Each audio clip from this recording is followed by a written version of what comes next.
Surprise! Up now! Surprise! Justin Lynch in studio. Lee Grassman and Tassos Kirkos bringing it to you. Happy Friday, everybody. We got to Friday. Weekend on the horizon. It is a Hawks game day doubleheader before the Four Nations face-off break. Nice to have you in studio. That was a really nice... Justin, pleasant surprise. So, you know, we're gearing up for the show. I'm getting ready to email Justin a Zoom link, and Lee just got here, and you know, there's a buzz. There's a buzzer here to get people up to the studio, and there's a buzz, and Lee goes up to get it, and I go, don't let somebody in. It's not a Justin. Random person. It's not Justin. Don't surprise! Let it is Justin. Yeah, and then we heard some noises, and sure enough, Tassos was like, "Man, who the fuck's here?" And he walks over and he jumps, and he's like, "Oh my god, it is Justin!"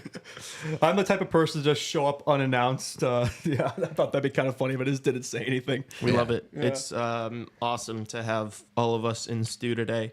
And tomorrow. Yes, sir, for the live stream. I'm so pumped up for tomorrow, man. Last game before the Four Nations break. Rematch, Winter Classic rematch against the Blues. Hopefully that won't be a 6-2 loss, but we got a game tonight too, back-to-back, and then a long break from Hawks hockey, right? Yeah.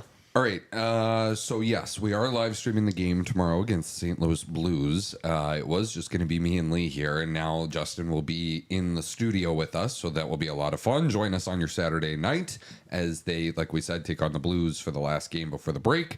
And then we have some Four Nations face-off live stream announcements. We will be live streaming two games for the Four Nations next week. Next Thursday, USA plays Finland, and we will be live streaming that one. And then Saturday at noon.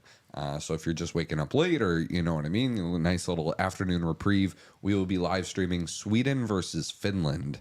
I know it's not the game everybody wants us to live stream on Saturday. It's not USA Canada, but alas, we cannot do that one. So we will be probably attending the barn for the they're doing a watch party there for USA Canada. So next Thursday, next Saturday, and then we'll give you the following week's schedule on next Friday's show.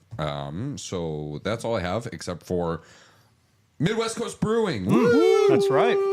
March 5th. March 5th. Under a month out now. We've gotten a few more people, a few more RSVP yeses. The link to RSVP yes or no or maybe is in the description of this episode, both on YouTube and on Spotify and on Apple. Wherever you are consuming this, you can find the Google Forms link.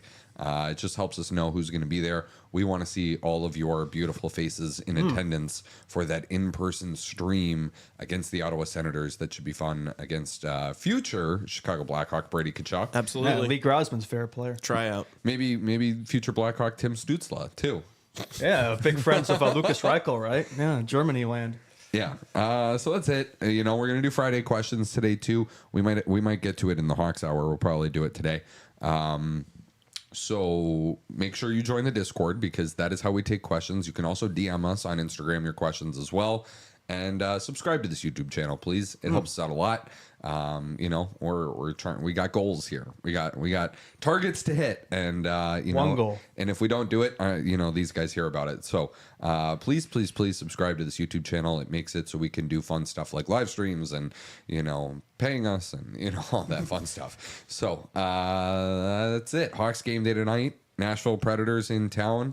Not an 8:30 local start time, thank God. Not an 8:55. That was ridiculous, dude. That game ended, like 12:30 Eastern time? Our post game was like 1 o'clock. I think we finished up at like 2.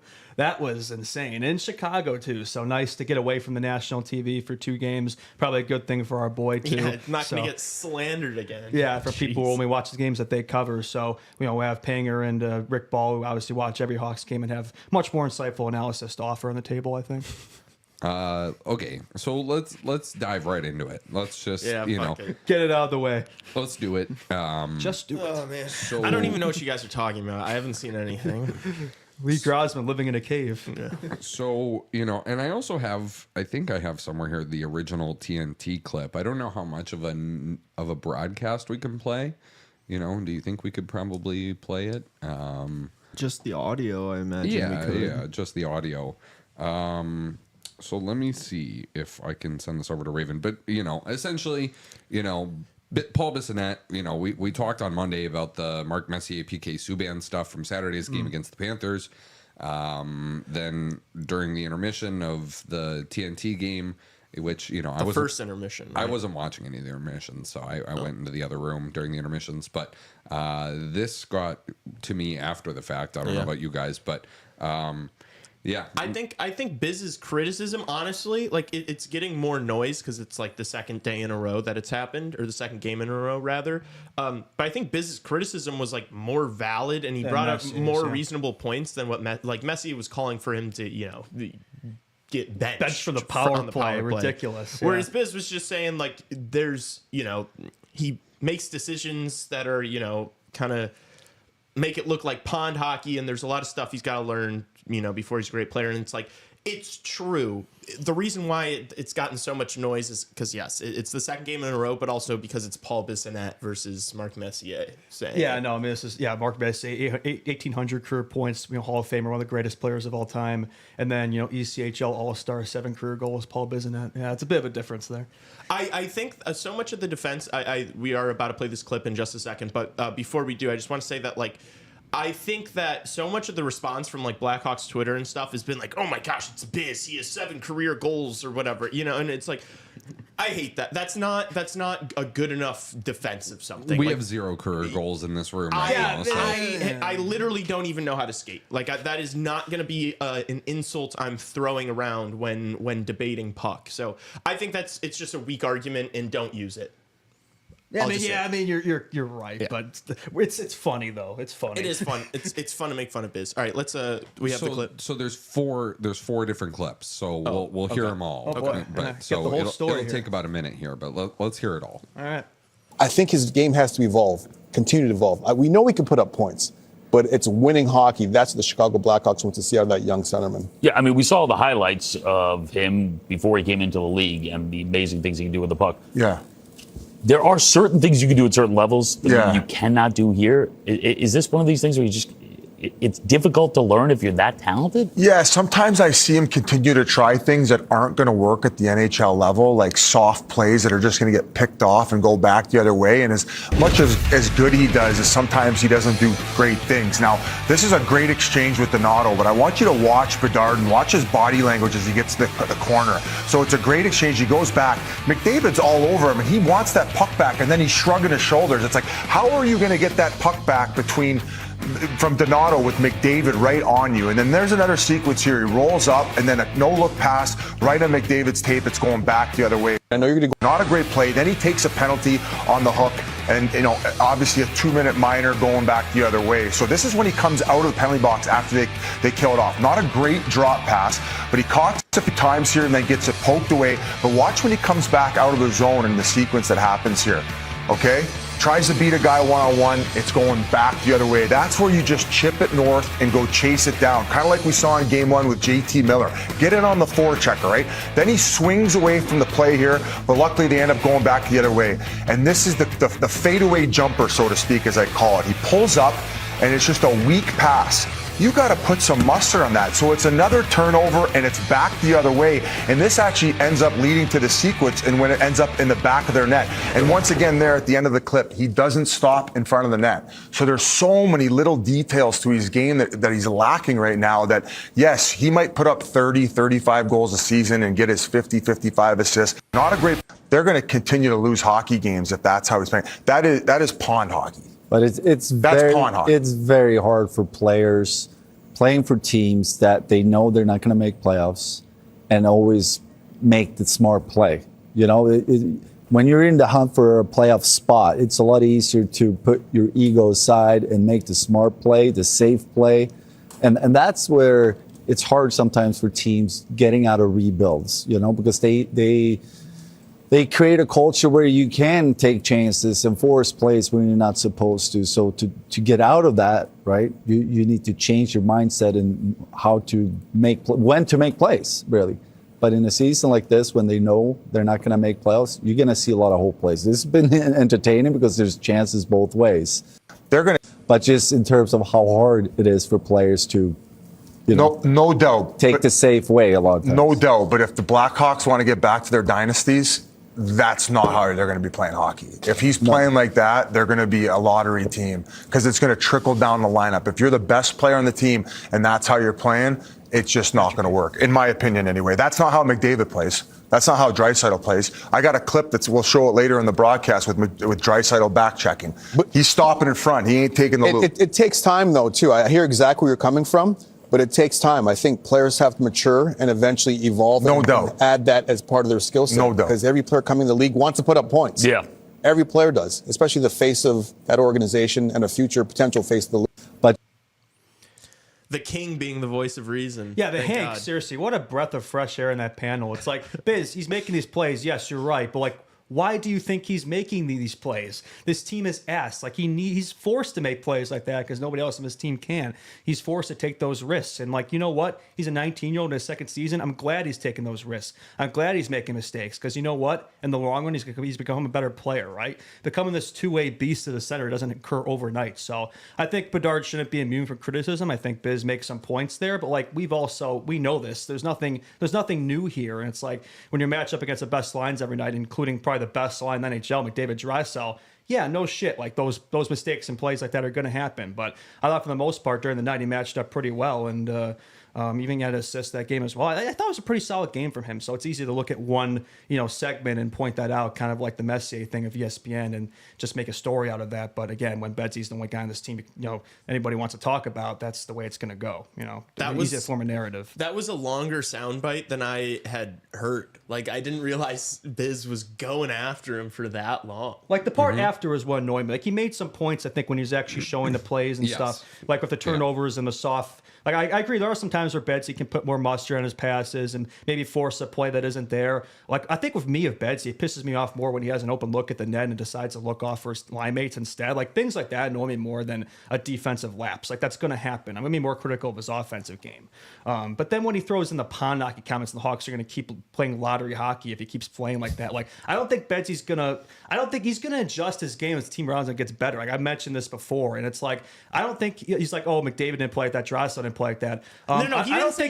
He didn't say McDavid didn't play like that. He said McDavid doesn't play like that. You're right. It's like, yeah, McDavid's been in the league for a decade already. And he's the best player in hockey. And it's like I don't think he watched Patrick Kane during the Dynasty Blackhawks years. That guy was not playing any defense. No, he wasn't even trying to. Because he didn't have to, right? Because he's playing with Marian Hossa and Jonathan Toews every night. But like that's kind of the point too. Is like I don't think he has to be like a Selke winner, but he does need to become not a defensive liability. I do think he's gotten better this season from that aspect. I do think his all-around game's gotten better. He's good at the takeaways and stuff. But there are some things from last season that have carried over. He's a teenager in the worst team in hockey. Go figure.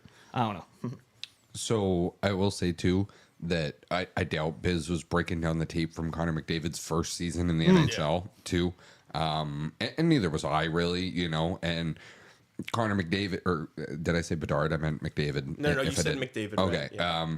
But, you know, and maybe the thing is with McDavid was like he was always so great offensively that there was, you know, I mean, obviously McDavid has an edge on Bedard as far as like early season production goes, early career production. And mask some of his defensive deficiencies. Yeah, you're not like paying attention to it when you're scoring at a 1.5 per game clip, right? Yeah. So I would love to see what the tape looked like from McDavid's earlier seasons. The other thing too is like I think Henrik Lundqvist is right that if the Blackhawks are in the hunt, you know, either one of two things are going to happen.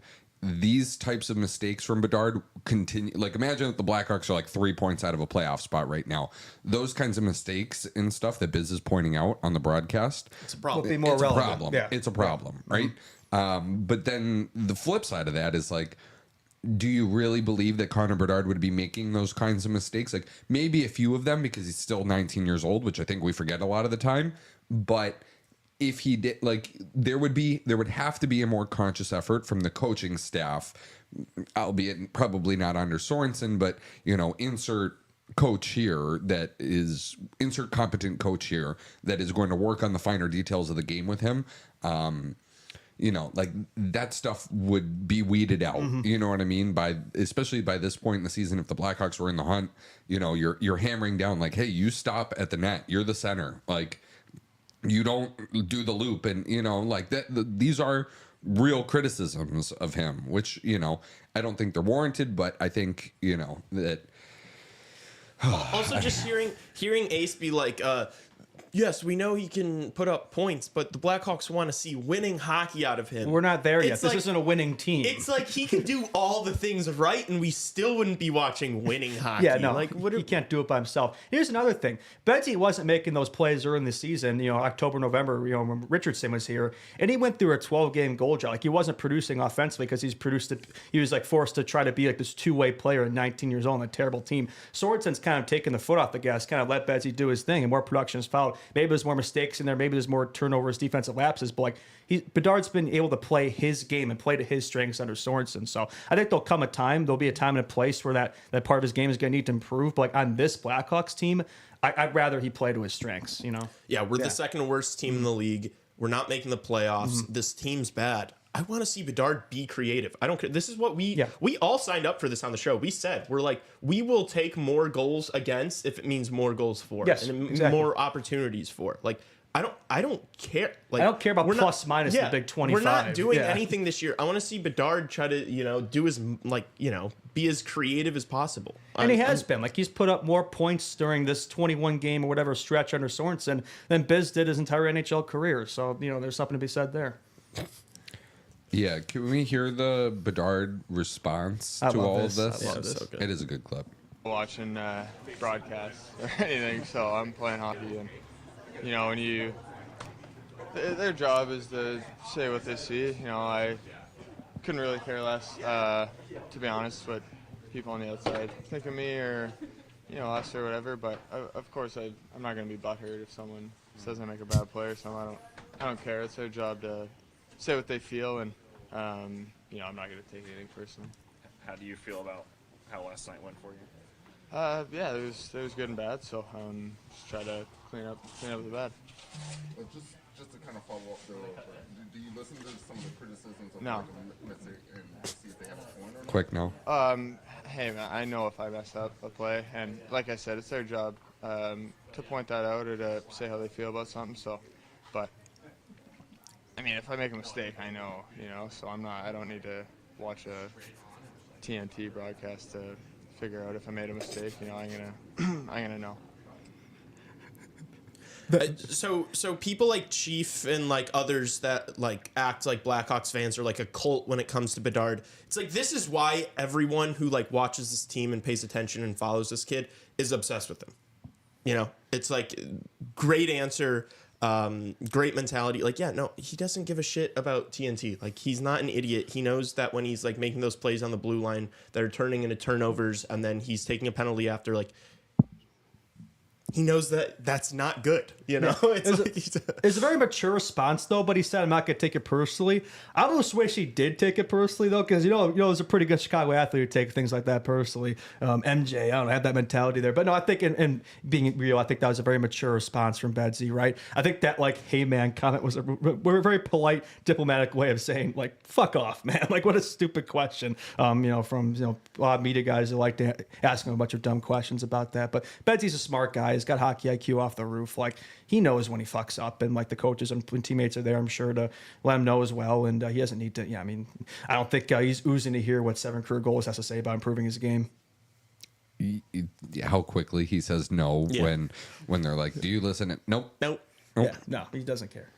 No, why would you? Yeah. No, yeah, why would you? Be foolish. The team around him needs to get better, and then the overall, like, you got to start, like, there will be times where the Blackhawks will win games without the help of Connor Bedard. You know what I mean? Like, once you get other players and Nazar develops, and you get Mikko Rantanen this offseason or whoever, whatever. But we'll keep trying to speak into existence. There will be times you win games because of Connor Bedard. There will be times you win games without the help of Connor Bedard, right?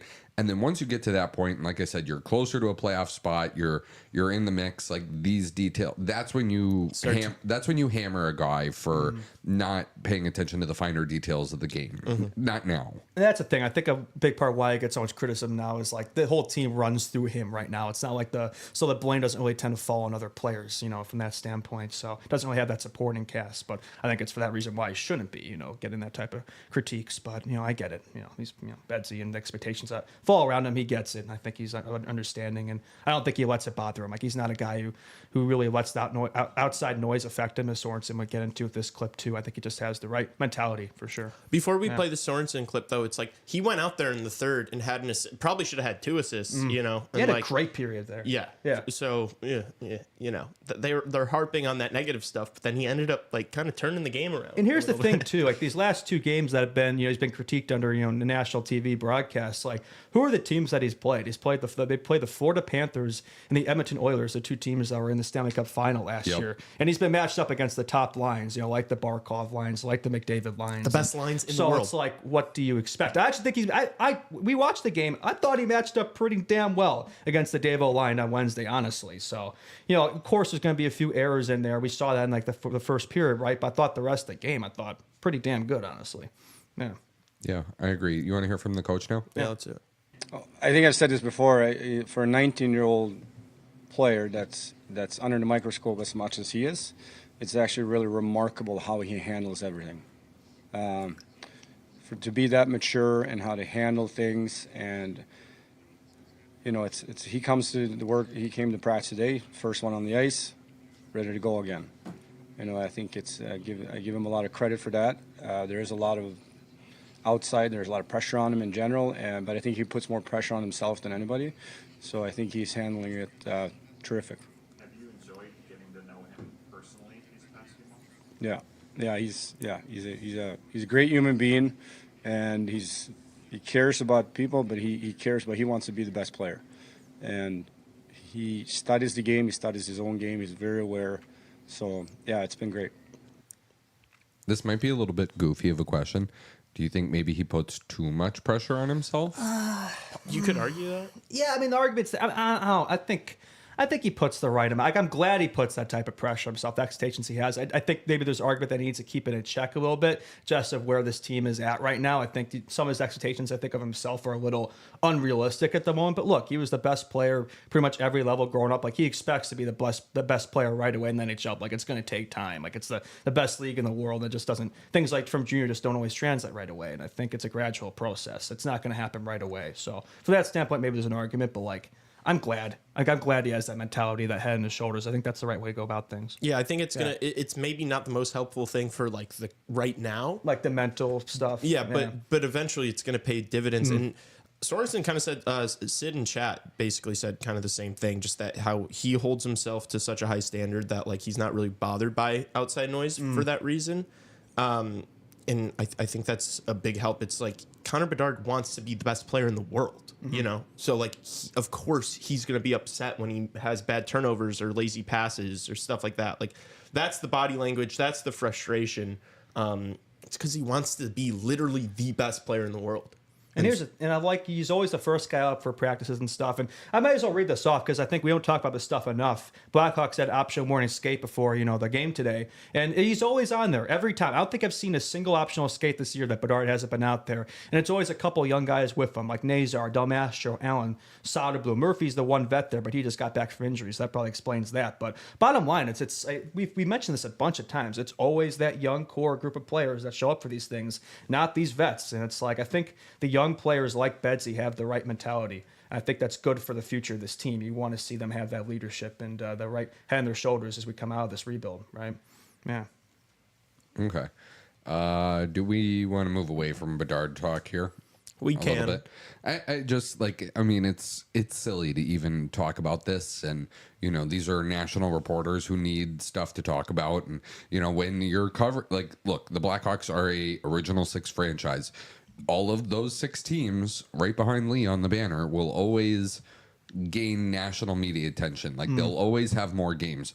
ESPN and TNT, they want more Boston Bruins games and New York Rangers games than Nashville Predators games and Anaheim Ducks games. That's just the way it is. And even, there are even markets that get neglected that are passionate. Think of how many, there's not a lot of Maple Leafs games on national TV here in the United States, which is there's not as many Canadian team games. It seems like the only Canadian team that ever really appears on national TV broadcasts here is Edmonton because of McDavid and Draisaitl, obviously, right? So there's always going to be hyper focus on those six teams in particular, along with the Pittsburghs and the Washingtons and the Floridas and Tampa Bay, less so now compared to 2 years ago. So when the Blackhawks are on national TV between TNT and ESPN 20 times a season, they're not going to sit around and criticize Connor Murphy. No. They're not going to do that. They're not going to, they're going to take. What else are you going to talk about? Outside what else are you the fact that this original six team, the only reason the Hawks had this much national TV games is because of Connor Bedard, nobody else. So, of course, that's going to be the player that they, focus around. And we are kind of feeding into a little bit. This is exactly what they want. They want people like us talking about it and gassing it up. So they're accomplishing their goal there. Yeah. Any cleanup from the game against the Oilers? I thought that was a really good comeback. That just showed some fight and some pushback that we haven't really seen much of this season. I thought when the Draisaitl 3-1 goal went, I was done. all right, pack it in. That's it. Get ready for the post game show. And it was refreshing to see that fight back. But Lee, you weren't on the post game, so I'll let you do some cleanup here. Definitely a bummer of a game to not get to watch. Justin was so bummed. Oh my god, I needed to give him a yeah. pep That might be the most before we devastated I've started. been after a loss. Just when you come back like that, you want to finish the job. But man. I did watch overtime, and honestly, before the turbo penalty in overtime, I was as we were heading to overtime, I'm there's no way we win this. But Nazar and Bedard did have an opportunity or two before the penalty that would have been insane to finish that off with. But you guys had a great post game show, and it was so fun to be in chat for that. It was a good game for scouts to be at. I think Donato had a monster game, and good to see Martinez get a goal there too. I don't know if that guy's probably not going to be able to be moved, but Donato for sure if that's what we're looking to do. And look, I think I really want them to move one more forward. Doc should not be in the AHL. Yeah, that pisses me off. He was sent down, I think, right before that game. Levshinov as well. We expected that one. Dickinson's going to be out, though, so I do wonder. I'd speculate about this if he get called back up, but it sounds like Dickinson might not be out as long as we thought. I was thinking it'd be a torn ACL, MCL, but it sounds like it might just be an ankle sprain out a few weeks. And what's going on in the next few weeks, the Four Nations. So that might not happen. But Colton Doc, that's a young forward that should be up here. 11 games up here. I thought he looked really good. So, trade deadline's coming up only a few weeks after when we get back from the break for the Four Nations. So ship out, Donato, think with the way he's produced, like he set a career high in points, 32. And so I think there's a good chance I can get a decent return for him. I know they've thrown out third, fourth. Why not a second? You think a second's unrealistic for Ryan Donato? No. There's really, and if you look at this Hawks team, there's not a lot of players here, I'd say, that, offer some value that teams are looking at. I think a lot of those scouts, maybe Donato, maybe Seth Jones, guys like Murphy, etc. But you got to think that he would, especially because there's not a lot of other teams that are in the Hawks position in terms of selling at the deadline, that Donato's price would go up, you would think. Yeah. It stinks that Maroon didn't put that chance away that Smith passed to him, because then that would have been an apple for Smith. And yeah, we'll be lucky to get a Craig bag Smith of should have pucks shot for that Maroon. puck. Yeah, probably. Yeah. No, not probably. Maroon should have scored that goal too. Well, the other thing was Calvin Pickard knew all day. Like everybody in the United, I meant to say this on the post-game show and I didn't. Every single person in the United Center, Calvin Pickard included, knew he was feeding it over to Pat Maroon. You shoot the puck, you catch him off guard, you probably score there. Yeah. I mean, you're not wrong, but I mean, that's a guy that it would be awesome if we can move off from that guy, because there's no reason Colton Dock shouldn't be playing that fourth line role. And to your point, awesome for us that Dickinson, it's not a knee injury and that it's just an ankle, and hopefully he's not out too long. But they have Philip Kurashev coming in, taking the place of our best defensive forward. Our worst defensive forward is coming into the lineup to be that third center role, which is a head scratcher to say the least. I don't know. It's like you have other kids that could play center, put them at center and then have Doc play on the wing. I don't know. Yeah, we have a Mr. Career negative 100 plus in here for, like you said, Jason Dickinson, which I think a lot of Hawks fans don't really understand. The production hasn't been there this season compared to last, but Dickinson is pretty important to this team from that shutdown aspect. He always goes out against the other team's top lines. When Bedsy isn't, obviously, to shut them down. He's pretty crucial in that role as a defensive forward. So losing him definitely, hopefully looks like it won't be for a long time. I thought it would be, but it's not a good thing for this team. And especially when Kurashev is stepping in that role, we know that's not really his game. So, but maybe this could be a late boost for him. I don't know. Maybe there's still something there, but probably not. This is last chance for Philip Kurashev. It does feel like that, right? It literally feels like his last shot, because I think this team seems like they've already made up their mind on his future here. Yeah. Well, Kurashev is stepping into the lineup, but he's actually not stepping into Jason Dickinson's role. If Frank Nazar is actually listed as the 2C for tonight between Teuvo Teravainen and Ilya Mikheyev, and I don't just like that. I really like that. Because I think people talk about Nazar's offensive game and his skill, but he's a good defensive player too. He's a two-way center. I think he's going to be. He's been the PK a lot. I don't know if the opposition's even scored when he's been in the PK with us this season. He gets those shorthanded looks, and I think that's great for him, especially play with guys like that will round out his game even more. And I think that's probably what you want to see for the long-term future. You want to see Bedsy's the 1C and Nazar's the 2. So I think that's fantastic. Get him some reps there before the break, and I think that'll be fun to watch tonight. It feels like this is the first kind of look we've had at him, with the 2C position. I know he might have gotten a couple of games there earlier. I think he started off as a 3C, maybe got a couple before he was moved up to the wing of Bedsy. Then he was the 3C, obviously, last game, and now he's back there. So, yeah, you're right. First time in a while, for sure. Yeah, I like it. Putting him with an intelligent guy like Teravainen, somebody that's going to, be in the right spots, get him the puck when he gives it to him, and Ilya Mikheyev, who's just, top tier chaos causer, and also can fly. Those are probably the three fastest players on the team are probably Nazar, Mikheyev, and Reichel. So having two of those guys on the same line, they've done pretty good. They're going to start scoring shorthanded goals together when Mikheyev and Nazar are out on the PK together. It's if one puck breaks for them, it's like they're fucking gone. They're so fast. Yeah, So- they've been getting chances. Like, they're going to bury some eventually because Nazar can actually finish. Unlike our boy, well, when he feels like it, he can. But no, I think like Turbo too. Like, he wants to gear up for that. He's the only Hawks representative for the Four Nations, so this is a good little warm up for him. These next 2 games with Frank Nazar. I think that connection could be pretty fun to watch these next couple games. And Mikhail will do his thing defensively in the forecheck, and the speed he offers, I think, could be fun to watch with Nazar as well, like you said. Yeah. I actually don't hate the lineup tonight. We were kind of dogging the Slagger, Bedard, Donato line a little bit. It was good, though. It was really good. It was good. And I do think it's by design. Like, they want to increase that trade value for Donato. They know there's a lot of scouts watching these games, so I think that's going to help if he keeps producing up there with Bedsy. And Slagger, man, like, I can't say enough good things. The 4 games he's been up here, like, he's been absolutely fantastic. So I think, I didn't realize how fast he is. Like, he's an all-around player, right? Good on both ends of the ice. A dog, gets in the trenches, the dirty areas, and just is a very smart player. But, like, man, he's fast, too. He's got skill. Like, I've enjoyed watching him up there at Bedsy. Yeah. The only thing I would do differently, possibly, is I'd move Lucas Reichel up to the 3rd line with Kurashev and Bertuzzi, kind of just like the monkeys in a barrel I'm line. sick of him with fucking Pat Maroon and Craig Smith. Like, when Smith returned, I'm like, well, we're going to see that line back. And sure enough, there we go. Like, it looked good a couple games to start of the year, but it's like, I've said it many times. I'll keep saying it. Like, Reichel on the 4th line doesn't accomplish anything. And like, why not swap him with Nick Foligno and make Nick Foligno the 4th line center? And then Foligno, Maroon, Smith isn't, a world beating 4th line in the NHL, but it's something that resembles a 4th line. Yeah. You're being too logical, Tassos. Yeah, this team doesn't understand that.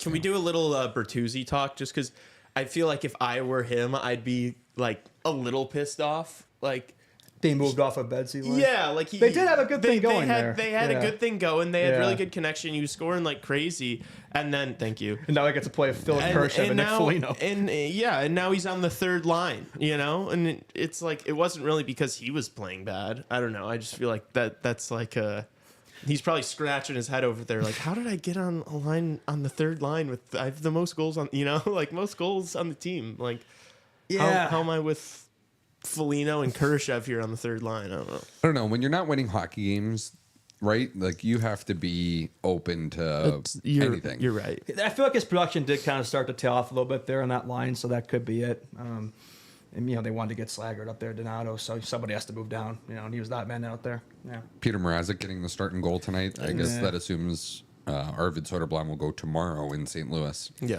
Yeah, I mean, considering I'm going to the game tonight, I would have preferred a Soderblom, or not, if Soderblom is starting, but we'll see. I mean, I understand that, I guess. Yeah.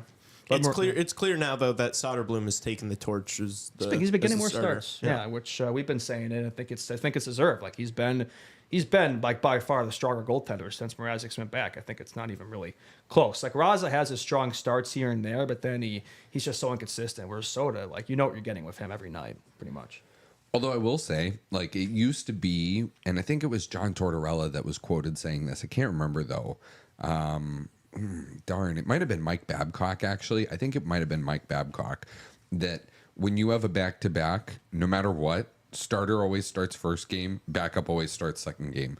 And that's how it used to be more so in the NHL. I don't really think that that's how it is anymore. You're thinking more about matchups and travel and, rest time, and, you're being more logical as opposed to just, very caveman starter one game, backup next game, right? Second game. So I don't know if that's a little telling, but it probably isn't. But don't you think that it does make a little more sense for Mrazek to start this one versus the game tomorrow? Just because Soderblom just played?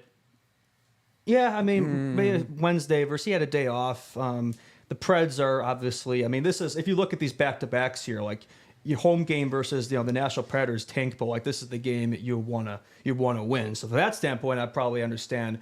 I probably prefer, putting the starter in that. But there's another argument where you want to play your starter against the better teams, and obviously the Blues would be that. So maybe that's the thought process there. I don't know.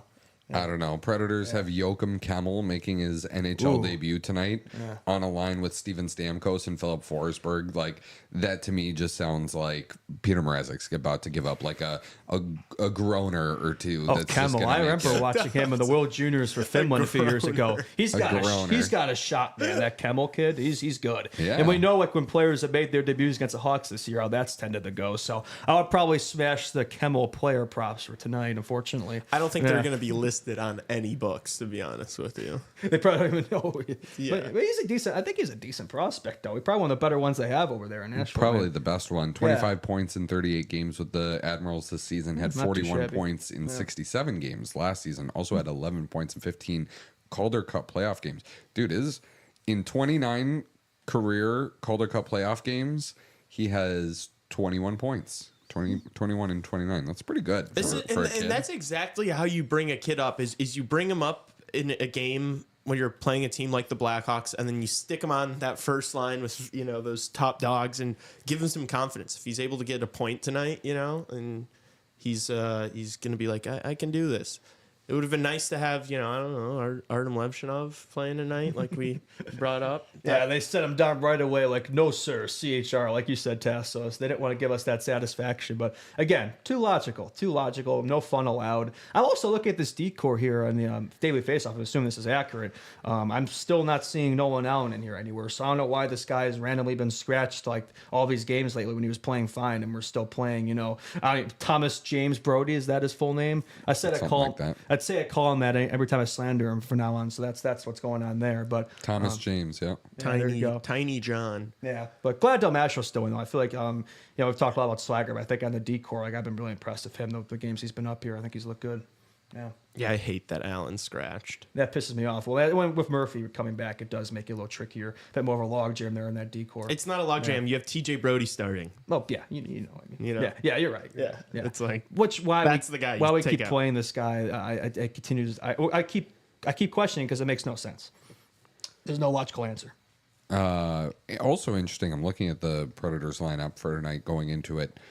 Second line, Zach LaRue, Ryan O'Reilly, Gus Nyquist. Third line, Tommy Novak, Fedor Svechkov, and Jonathan Marchessault on the third line. Third line. Huh. Interesting. Well, I know, like, people have talked about Stamkos's, like, you know, struggles adapting there, but I don't think Marchessault's been having a great season over there either, has he? Maybe a bit stronger compared to Stamkos. Yes. Yeah, I need to look definitely. I need to look at the stats, but I'm pretty sure he's been the better fit there. Well, that's been kind of the problem with them is every single player on their team has had kind of a bit of a down year. They really have. Jonathan Marchessault has 39 points in 52 games this year. Yeah, I mean, I suppose he's done, but Stamkos, I mean, he is. And isn't he like the second highest point scorer on that team? I think he might be the first. I think Yossi's probably. No. It's Forsberg. Forsberg's like close to a point per game. Yeah, Forsberg's 51 and 52, and then Marchessault. Yossi has 36 and 48. Steven Stamkos, check this out: 33 points in 52 games for Steven Stamkos. He's definitely missing Kucherov in the power play there. Then O'Reilly with 30, and then there's a big drop off after that. Nyquist, who had 75 points last year, is 20. Like, you're right. You look at pretty much every player on this roster who was on the team last year compared to this year. It was a drop off, which is that's a big part of why they've had the season they've had. Just the chemistry hasn't been there, and Saros been okay in net, but even he isn't having a great season either. 901 save percentage. Not really. No, I mean, Soda has a better. He's had a better season than he has. Yeah, that's pretty insane. Predators have lost 5 in a row too. Yeah. So This is a true tank bowl. We're only 5 points away from them, so big game for them to close in on us there. All right. Any thoughts on maybe tomorrow's game before we, I know we have plenty of time and, we might do a little bit of a pregame. We should probably do a pregame tonight too on Instagram, but, you guys can do one tomorrow too. But just teeing up, the Blues game, last game before the break, second half of back-to-back, like we said, we'll assume Soderblom will go. Unless anything drastic happens tonight, probably the same lineup, game to game, I would assume as well. I don't know. What do you guys think? I mean, we're live streaming that, so I hope that game. I hope both games go because for this one tonight I'll be, and then tomorrow we're doing the live stream. So hopefully we get 2 solid Hawks games to cover. But yeah, for the Blues, I mean, The narrative is they've been stronger since the coaching change, but like I'm pretty sure they're still well above, or if they're around 500, I think They're under 2 games under. They're 2 games under, so I really don't think their game has improved that much, to be honest. So I think the team maybe is just not as strong as people thought. But you look at it, it's a solid lineup here, but it just hasn't really worked out this season. It's probably been disappointing from that aspect for them. They got dog walked by Matthew Tkachuk last night. Well, did you see Jake Neighbors get fed his lunch from fucking Sam Bennett right off the start? Right off the start, and I said this on my show. Jake Neighbors isn't a center, like he's a winger, so that was like premeditated. Yeah, they're like, yeah, you're gonna go with Sam Bennett. And I think, like they said on the broadcast, like those two have like pre-existing beef. Yeah. Like I don't know what it is, but they have some issues. Well, with one clearly another. the fight was like it wasn't like a respect. It was the fight. It was like I hate you. But yeah, they were throwing. Like it was with ill intent. And then they stole Justin's bit on the post about it right I afterward. saw that. Yeah, like they had the Absolute Cinema post with Bennett's face plastered on. I think I got to sue those guys because I got the idea and I'm not seeing any paycheck from the Panthers anywhere. So I'm not really sure what that's all about. But anyway, the Hawks don't pay me either, so I'm not sure what that's all about. Yeah, me neither. I'm excited. Well, I'm excited for the game in St. Louis. We got to talk about it on the show tomorrow. We'll see how many Blackhawks fans are there because we talked about that tends last to be week. a good amount in St. Louis, but I want to see a response. Like just the way that I know it was over a month ago, but just the way that Winter Classic went, I'd hope it'll leave a bit of a bad taste in these players' mouths. They will be wearing these jerseys, by the way, the Winter Classic jerseys. They will be wearing them again tomorrow. So I hope maybe we can repay the favor a little bit. That would be nice. But we'll see. I think the Hawks in St. Louis hasn't tended to go out in recent years, but it is the location of where Betsy produced in Michigan. So just throw that out there. Yeah, you got to hope that they have some sort of spine here and show a response because, the Winter Classic was like probably the lowest moment of the season. Oh, yeah, for I sure. thought you were going to say of your life for a second. Probably the worst day of my life was that Winter Classic. Yeah, game, well, you're honestly. lucky you didn't have to witness it live, make it even worse. But yeah, I would definitely. I mean, it was literally the halfway point of the season, biggest game of the year, and we had left a dud on national TV. So yeah, I would definitely 6-2 loss. Yeah, that was definitely the low point of the season. But I'd say it's been maybe slightly better since then, but not much. We're grasping at straws here. Yeah, We've had some tough games like down the stretch here, and so it's nice to have these last two be like winnable games against opponents that are not Stanley Cup contenders. So yeah, let's see the response. Let's see it tonight versus Nashville. Let's see it tomorrow in St. Louis. I know we're going to be underdogs in both games. I honestly I think we're underdogs tomorrow. But I look at today's game, the way the Predators the losing streak lately. I think we've had some decent. Even though we lost the game against Wednesday, I thought we played well. I look at this game, we play the way we did on Wednesday. There's no reason we shouldn't win this game. But again, when we say things the Hawks should do, it tends to not happen. So we'll see. Exactly. I think the Hawks have gone 15 consecutive games being outshot. I like to see him break that streak against a fellow tank team like the Predators tonight. I think that's definitely a team that can outchance and outshoot tonight. Yeah. I'm not going to hold my breath. Well, they got to break that drought eventually, right? I mean, come on, that's nuts. I don't care how bad your team is. We'll see. I'm looking at the Blues leading scorers right now. So Jordan Kyrou leads the Blues in points. He's got 23 goals and 44 points in 55 games. You know who's second on the Blues in scoring right now? Unless Justin's looking at it right now. I'm looking at Hockey Database right now. Robert Thomas. Well, no. Robert Thomas is technically third because when guys are tied in points, the edge goes to the guy with more goals. Oh, so Dylan Holloway. He's like a good.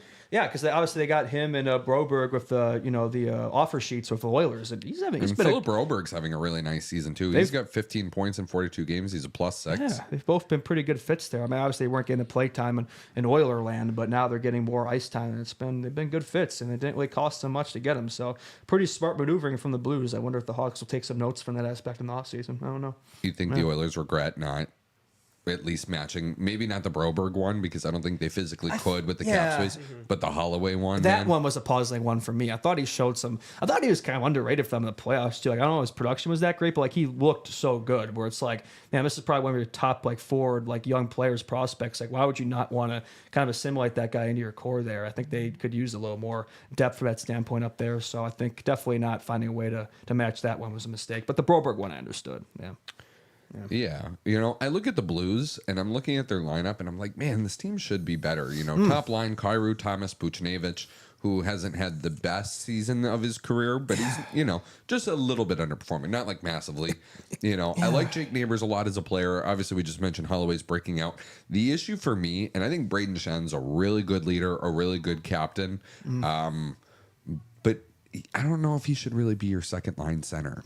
You know what I mean? Yeah, at this point, probably not. Yeah, but then who else do you put there? Well, you don't put, that would be the piece that they're That's missing. the hole in their lineup. That's the hole in the lineup. Sure. If you acquire a real true second line center and then you have Braden Shen as your third line center, because Colton Parayko's low key been. I think I saw something now, not to do Blues talk, but I guess now's the time since they play them tomorrow. Yeah. Colton Parayko is the longest tenured St. Louis athlete right now, too. Is that right? Yeah. Really? I mean, that shouldn't shock me. Yeah, I guess. I guess they only have 2 professional sports teams, right? Yeah, you're right. They don't have them, the football, Cardinals, and they don't have basketball. It's just them and the Cardinals. Yeah, it used to have the Rams, so they're gone, obviously. Yeah. Yeah. Huh. Yeah. That's an interesting little tidbit there. But yeah, it feels like their season, obviously not to the same extent, but like kind of mirrors the Preds a little bit. Like a lot of on paper, it's a decent looking team, but a lot of players are underperforming compared to last year, but not to the same extent. Obviously, at least they're still respectable and somewhat in the hunt compared to the Preds who aren't. But yeah, it is kind of puzzling. And they got a great coach there. I thought they'd probably turn around a little more than they have, but it really hasn't really occurred. It's kind of the same stuff. Yeah. I also just don't know. I know that the first line is good, but when it's it not comes a lot of star power. yeah, that's what I'm saying. Kind of underrated though. The top end talent is maybe if this is gonna be your top end, your first line, and you're trying to win, you're gonna need to have a really stacked team to make that work. Yeah, I feel like Kyrou, he'd be a really, really, really good second liner, but is he what you want? Is your first line wing? Same with Buchnevich. That's an outstanding second line, but a first line, it's kind of I don't know. Yeah, Thomas, I think fits that. He's a 1C. He's really damn good, but I don't know. Outside that, nah. Yeah. Okay. Do you want to do this Friedman stuff before we get to questions? Yeah, more rumor. I mean, we kind of Rumor nothing boys. here is really super new, but just to hear Friedman say it, I think just kind of gives it more validation. But he did bring up, we've mentioned this on the show many times, the Hawks were in on Jake Gensel last summer, missed out on him, and clearly don't want to miss out on the big fishes this time around again. So if Renton and Marner hit the market, we know this. The Hawks are going to be after those guys for sure. Yeah, I just am not super optimistic that they're gonna hit the market and that those teams aren't gonna sign. Yeah, just because the cap's going up. You don't think Canes, people on the Canes camp and their fans are not saying the exact same stuff we are. Yeah, and they got first dibs on them. You don't think? I mean, to be fair, hasn't been the best start for Rantanen. Whereas Natchez is fitting in like a glove in Colorado. Yeah. I don't know if they're going to... We'll see how the rest of this year goes for Rantanen. But yeah, maybe if he has a bit of a down year and they lose in the first or second round. 1 goal, 1 assist in 6 games played with the Hurricanes so far. And I did have an interesting conversation that I would like to bring some attention to, that maybe the system of Rod Brind'Amour is not fitting super well with Mikko Rantanen. This is a quote from a friend. Think his system is tiresome and not sustainable, and when you add pieces that haven't done it before, it's a huge adjustment period. Exactly why they fizzle in the playoffs. Yeah, and Taylor Hall has 1 assist in 5 games too. So between the two, they have 3 points in 11 games so far. So again, it is adjusting to a new change of scenery, right? I'm sure they might start to heat up here before the playoffs, so kind of get those out of the way now and by playoff time be ready. But there is something to be said for that, right? And Gensel wound up being a rental for them last summer, so could be the same deal again. If that's the case, then maybe that trade wasn't the fleece everybody thought it was. I heard Andy Francis, friend of Good Morning Hockey, just talking about how there's never under this Brind'Amour system in Carolina. They've never had a 40 goal scorer. They've never had anybody really stand. Yeah, they've never had anybody really stand out statistically, and so it's Rantanen, a guy who's coming from Colorado, where he was playing 25 minutes a night with the second best player in the world. To this, it's the points are going to drop off. You're expected to do something different. And then Colorado's getting a guy in Natchez who's one of the few players in the league who can keep up with McKinnon speed-wise. Yeah. And it's there is something to be said for that. The Hurricanes are kind of like a better version of the Islanders in that standpoint. Like, you're expected to play two-way hockey up there. They have a lot of talented players like Sebastian Aho. But you look at his numbers. Like, I think Aho is a player who's so talented, could easily be like a 100-plus point guy. But look at his totals. It's always kind of in the 70-80 range on this Canes team. A guy like Svechnikov, too, is kind of always in the 50-60 range. Like, so I think a lot of these players have to sacrifice some of that production for the all-around game, right? Yeah, which maybe doesn't suit Rantanen's style. I don't know. Carolina Hurricanes have had 40 goal scorers before too. Eric Stahl had 45 in 2005-06. Yeah. Under Brynner Moore. Yeah. Under the Brynner Moore system. Oh, Yeah. okay. Yeah. I was gonna say Jeff O'Neill too, who's great on Sportsnet broadcast. Or no, Jeff O'Neill's a TSN guy. 41 goals in 2000-2001 with the Carolina Hurricanes. So they have had, and Eric Stahl too had exactly 40 on the button in 2008-9. That is the most recent one. I will say, like, I think Martin Necas, like, the disrespect this guy was getting with this trade. Like, I don't know if people realize just how good of a season. Like, he was the Canes' top producer. And you look at what he's doing in Avalanche land. Like, I'm not surprised. Like, I said at the time, like, I don't think this is the fleece that everybody thinks it is, especially if they don't end up bringing back Rantanen. Then the Habs might end up winning this trade. Yeah. Crazy enough. It's not crazy to say. Again, we're overreacting to the first 7 games that they've been at the club here. A lot can change, right? I still think Rantanen's obviously the better player of the two, but still, long run, it might not turn out so bad. I think if Necas was able to be think like he's well gonna over. Resign. I really don't think Rantanen's going to resign there. Yeah, I think that it's there's definitely like a clear path to him not resigning. You know what another team told me too. Somebody told me this about Rantanen too. This was an interesting one that not a lot of people have put out there. I can see him going to Dallas. No state income tax, good living, a lot of Finns. Where the hell do they find this money? I don't know. Were they money laundering at the car wash? Like, what the hell's going on? I don't know if they're going to be able. He's not going to be able to get anywhere near that 14 from Dallas. I don't think. No, I know a few teams that could give him what he wants. Yeah, I think you fit him like a glove with this Hawk system with Betsy. Just play offense, man. Don't even worry about it. I don't know. I think his totals would be pretty insane. Not McKinnon insane, but Oh. I'll keep throwing it out there. Keep being delusional, right? Yeah, I don't know. I just think it's not a given. I guess now that I'm talking about it more, I can see him not wanting to stay in Carolina. We'll see. From our perspective, Brandonmore's a hard coach to play for. I think so too. And that's the thing is like Necas could be insane production in Colorado. Like we could be talking about 100-point getter now in Necas, and just like if you're able to be over a point per game in that Carolina system, you're going to be able to do more elsewhere. Just because that's a team that really rolls all 4 lines and nobody's above anyone, and they expect everybody to be playing that 200-foot game.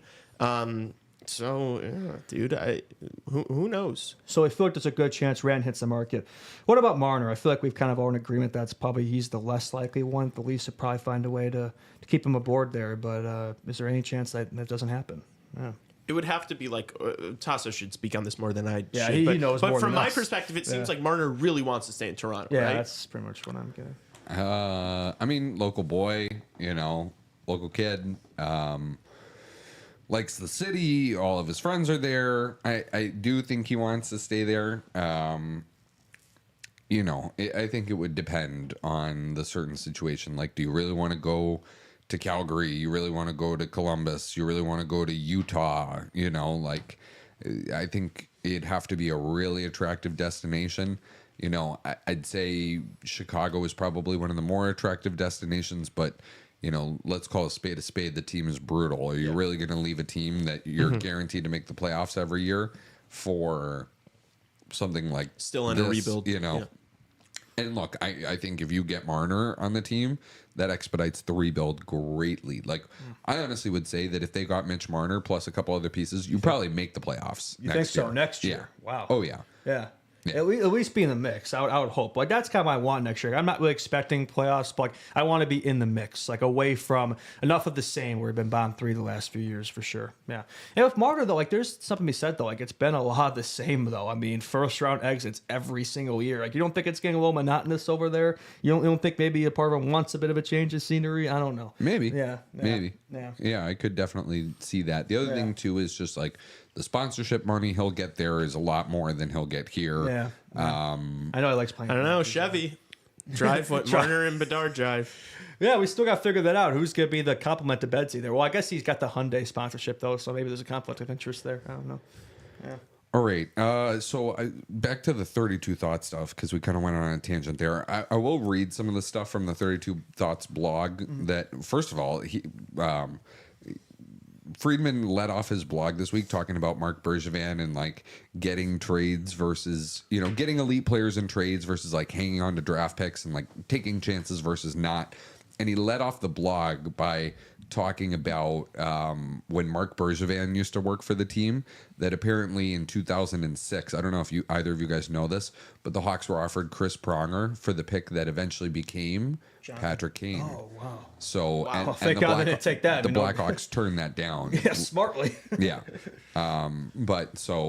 And Chris Pronger was a generational defenseman. Oh yeah, no, but he was. Can you think about that? Towards the end of his can career, you think about that 2010 decor though? Like, if they had Pronger, Chris Keith deep pair, holy jumping. Yeah. Pronger, Keith Seabrook, Bufflin was also yeah. Oh my gosh. Wow. Was Bufflin not playing forward on that team? He ended up playing forward. He ended yeah. up playing forward. Yeah. Yeah, and then defense later. Yeah. So the notes from the blog that are pertaining to the Hawks. 3-game Wednesday means massive scout concentration with plenty of attention at Edmonton, Chicago, and Montreal, Los Angeles. There was interest in Connor Murphy a year ago, but injuries ruined his season. He's healthy now, so plenty of eyes on him, along with Ryan Donato and Seth Jones. Please. So, yeah. And then the rest of the thought is a lot of focus on Jake Evans in Montreal. I'd love to get Jake Evans here in Chicago. That would be really cool. But he's going to go for a playoff team. Jones did not. We've been talking about no surprise there. But I was surprised to see. I know he's just got back from injury, but like I didn't realize a lot of teams are really interested in the services of Connor Murphy. So if so, yes, you really, really want Connor Murphy. He really provides a lot of value to your club. I think it'd be he'd be a third pairing stay at home guy for a contender. I think his game would be better on a stronger team, from that standpoint. Be a guy who just a block shot merchant kind of, and just like go 60 go man do to a job. playoffs. Just fill some time for their top guys. Yeah, and maybe not at his cap hit. Like that one would probably have to be a retention if we're to move him. But if he's playing as good as he's capable of, I think that is a player you'd want to like a bottom pairing guy. Yeah, no, that's fair. Yeah.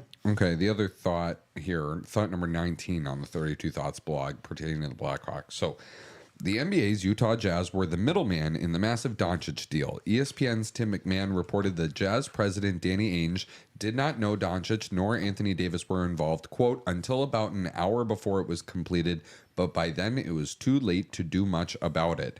Kind of funny it happened a week after the Blackhawks were criticized for getting no more out of eating part of Rantanen's salary.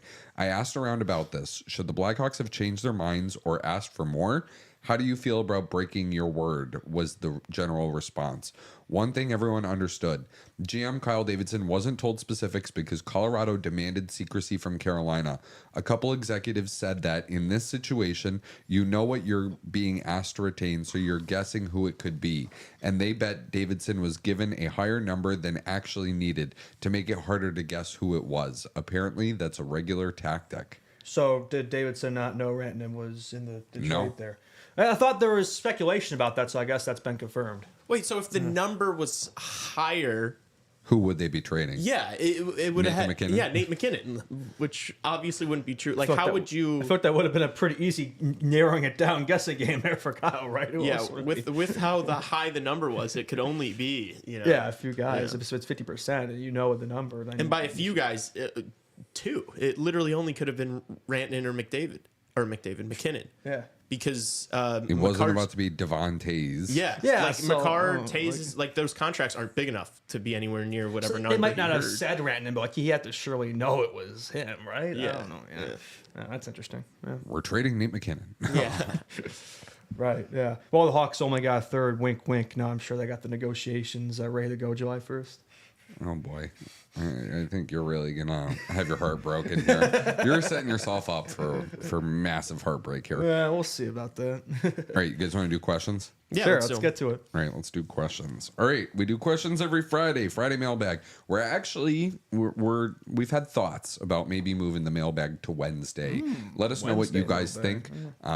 Just to we feel like the Friday show has some spunk, the Monday show has some spunk. We're going into the weekend. We're coming out of the weekend. Sometimes sometimes the Wednesday show has a little bit of a lull. So Yeah, I gotta add some spunk in there. yeah. So A little more spunk for Wednesday. some. So maybe we move questions to Friday. If you guys have any like ideas for content that you'd like from us, let us know. We're always open. The DMs are open. We're starting to get some. We're getting to the point now where we're getting a lot. I love all the DMs from you guys. We're starting to get we're getting a few weird ones.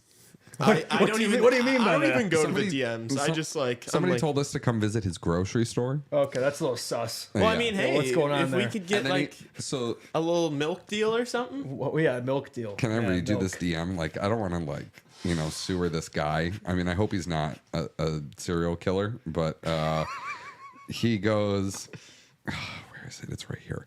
Come try my smoked barbecue, Sunset Foods, Lake Forest. Ask for Doug.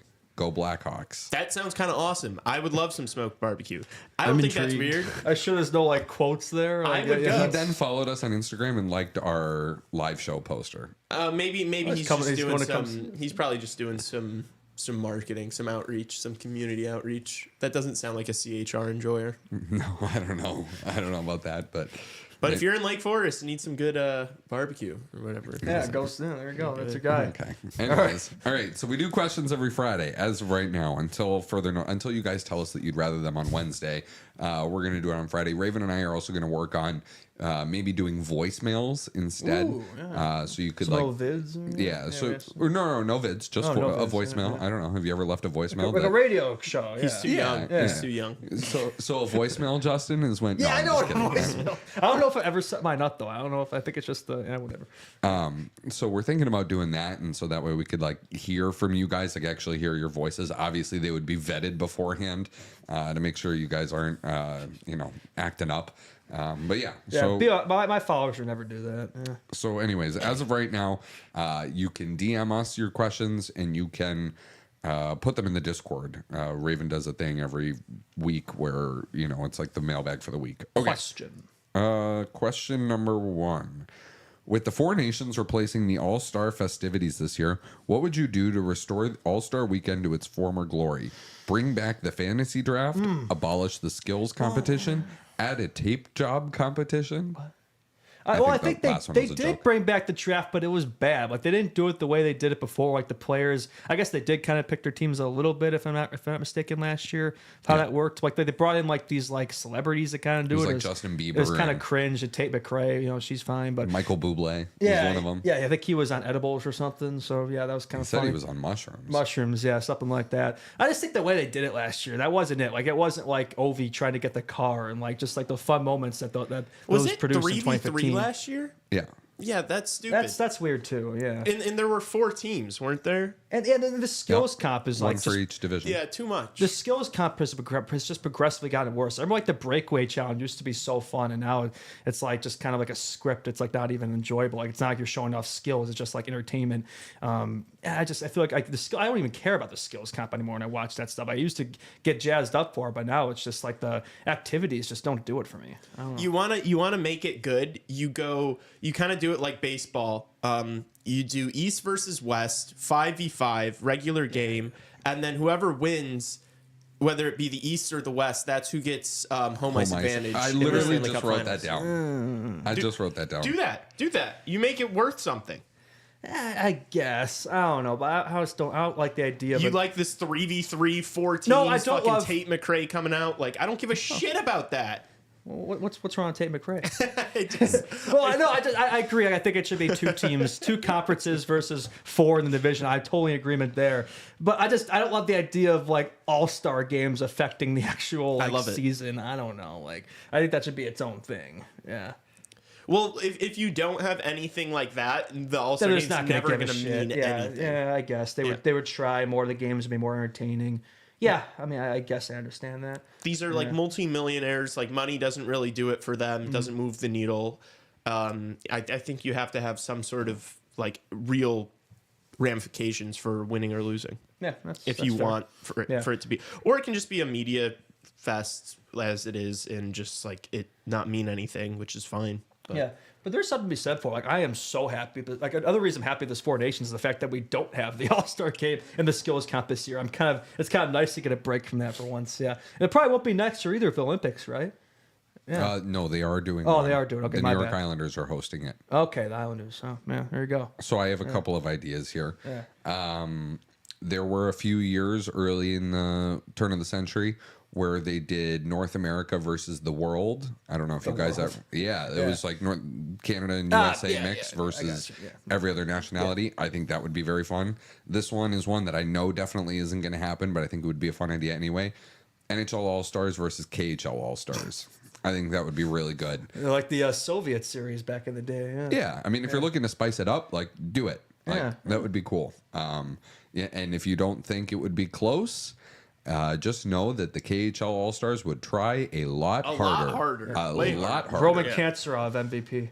Yeah. So those are my two ideas. I would love to hear what other people have in mind as far as juicing up the All-Star game. Oh, here's another thing. I don't love that every team has a guaranteed player. I think that's kind of cringe. Like, to just be, like that's another thing. Like the selections the last few years, like a lot of these best players are getting left out, and some players that shouldn't be there are getting invited just because somebody has to have them there. I don't think we need to see Frank Vetrano. I loved it back in the day during like Troy those, Terry. like during those Dynasty Hawks years, they'd have like freaking 5 players there. Like that's what the way it should be. The best players should be there. Yeah. It's an all-star game. I don't know. Yeah. Oh, right. Oh, sorry. I exited out of the questions for a second. I probably shouldn't have done that. That wasn't smart. Tassos, figure it out, brother. Okay. Sorry. Question number 2. What is your ideal top 6 forwards for the Hawks next year? I would say, let me think for a second. Rantanen, Bedard, Marner. Rantanen, Bedard, Higgins, Nazar, Burt, Tavo. Lee? I'll go. I'll go Bedard. I'll go Rantanen. Actually, no. I'll mix it up. I'll have some fun. I'll go Bedard, Wyatt Johnston, Frank Nazar, James Higgins. There you go. You're on the train now. There we go. Screw Matthew Schaefer. No, he's cool. And then I'll just go Burt and Tavo. There you go. I'm going to go Bedard, Elias Pettersson, Nikolai Ehlers. Ooh, okay. Spice jazzing up a little bit. Second line, Nazar, Teravainen. I don't know. Bertuzzi, I guess, but not really. Yeah. Give me a Nick Lardis. And he's not going to make the top 6 out of training camp, but you never know. Yeah, I'm just I kidding. don't know. I think I do. That would be that's a top 6 right there. I think that we've thrown out there. Like, maybe next year would be a hell of a lot more fun than this. You know what I'm going to say? Actually, to segue into the next question here, I'm going to say Teravainen, Nazar, Lucas Reichel. Seriously, what does this guy have to do to escape the bottom 6, man? Yeah, that's a good play, and I think his goes one more, so yeah, he will be back, and hopefully this team gives him that runway and actually gives some more ice time. He should be in the top 6, man. You know how much I rant about this. I'm like a broken record, but If you notice, I didn't say James Higgins. I wonder why. Yeah, you want to draft your Schaefer guy over there. Nah, I just think it'd be fun to see you guys explode over it too. Well, unless you think he's going back to college for another year, that's why you had him out. Probably not. Yeah. I don't know. I don't think any of these kids are ready for the NHL this year. Really? So you think? Oh, okay. Yeah. You want to hear something crazy? I saw it too. I was reading. So our friend Stephen Ellis put out an article today about the top 10 draft eligible prospects currently playing in the NCAA this year. And off the rip of the article, it was like a little parentheses, that Gavin McKenna could be going to the NCAA next year, which would be it wouldn't be a trade. Oh, like to play for who? Yeah. Do we know? I don't know. Yeah. I've heard Boston University. I've heard Boston College. Shocker. Michigan. I think Michigan's going to be really active. He's not going to go play for St. Cloud State. I heard he's going to Lake Superior. No. But yeah, that was an interesting little, like, it was like a little, I've heard that thrown offhanded out there a little bit, yeah. But he made it seem like it's like all confirmed. Yeah. Oh, well, that'd be interesting. Okay, so, tying into the next question. Also, if Lucas Reichel finds a home here, which he should, where do you see him fitting in the lineup down the road? Yeah, he's a second line player. I don't think he's going to be that first line star that maybe they envisioned when they drafted him, but I could see him just being like a really solid second liner, like Frank Nazar on the wing, on Nazar's wing. Yeah, that's the way I see him. Like a solid 50, 60 point guy, something like that. Yeah. Yeah. Not a center, a winger, not a center. I don't think he's a center. I know that they keep trying him at center. I don't understand it. He's a winger. I think I agree with you. Yeah, I'm just worried that he's because he is still young. That's ideal. I'm not saying we're getting pretty close though to the time where it's like he's either that kind of guy or he's not. We're not quite there yet, but I am a little concerned that he's going to be like one of those players he's a skill player, but not quite high enough skill to be like a true top 6 guy, and not defensively responsible enough to be a bottom 6 guy. I think he's gotten better at the defensive side of his game. I think there's one good thing that's come out of the bottom 6. Yeah, that's more my idealism. I don't know if that's actually going to happen. And I'm going to be honest, like I still don't know if it's going to happen with us too. Like I don't know. Like I think next year you have to play in the top 6 to figure it out. So I might revise my top 6 actually to include him in there because I think he's not going to work out here if he's not in the top 6. Like he's going to go somewhere else, they'll play him there, and then he'll figure it out. But or he won't. But I think I still think I'll defend Reichel like to my grave, man. Like, I think he has way too much talent, way too much tools in his game, and he is still young. I know he's getting. I think he's 20, still 22, 23, but he's still got time. I don't know. I'm not hitting the panic button with him. I think his game's been a lot better this season. I think when he does get that ice time and those looks, he does show out. But unfortunately, in this team, he hasn't really gotten that consistently. Yeah, when you're playing with Pat Bird and Craig Smith, there's only so much you can do. Yeah. Okay, a few notes from chat before next question. Haven't heard much on Ehlers. Do you think he wants to stay in Winnipeg? Do they have the cap space? I've heard he Everybody loves wants to Winnipeg, stay. right? You know, nice I've weather heard, over there. I've actually heard he wants to stay, but they may not decide to dedicate the cap space that he's looking for on his next deal because this would be his chance to like really cash in as a UFA. So that's what I've heard. Somebody putting in their 2-line thoughts. More, and so that was my point. More Bedard, Rantanen, Tavo, Nazar, Martone. I think we might have forgotten about Oliver Moore a little bit too. If we're talking about Frank Nazar really being in the top 6, maybe we should also be. Yeah, I just don't know if that Moore. happens next year. Like, I agree. I think ideally you do want more there eventually, but I also think Moore might actually end up being the 3C for us. You know, Nazar 2C, Moore 3C. Unless he moved to the wing, then he could be up there in the top 6 with Bedsy. But I'm not sure if that occurs next season. Like his game, I think he could use on probably some time in Rockford, or I don't know if he goes back to Minnesota for the year. I don't know if he necessarily needs that, but I'm not sure he makes the jump next year like Nazar did this year. Maybe it happens the second half of the year, but probably not right away. I don't know. Also, somebody saying, I've heard it's BU or Michigan as far as Gavin McKenna going to college. And then Thomas in chat, I feel really bad for you, Thomas. He goes, I have Medicine Hat Tigers season tickets. No, I will have a breakdown.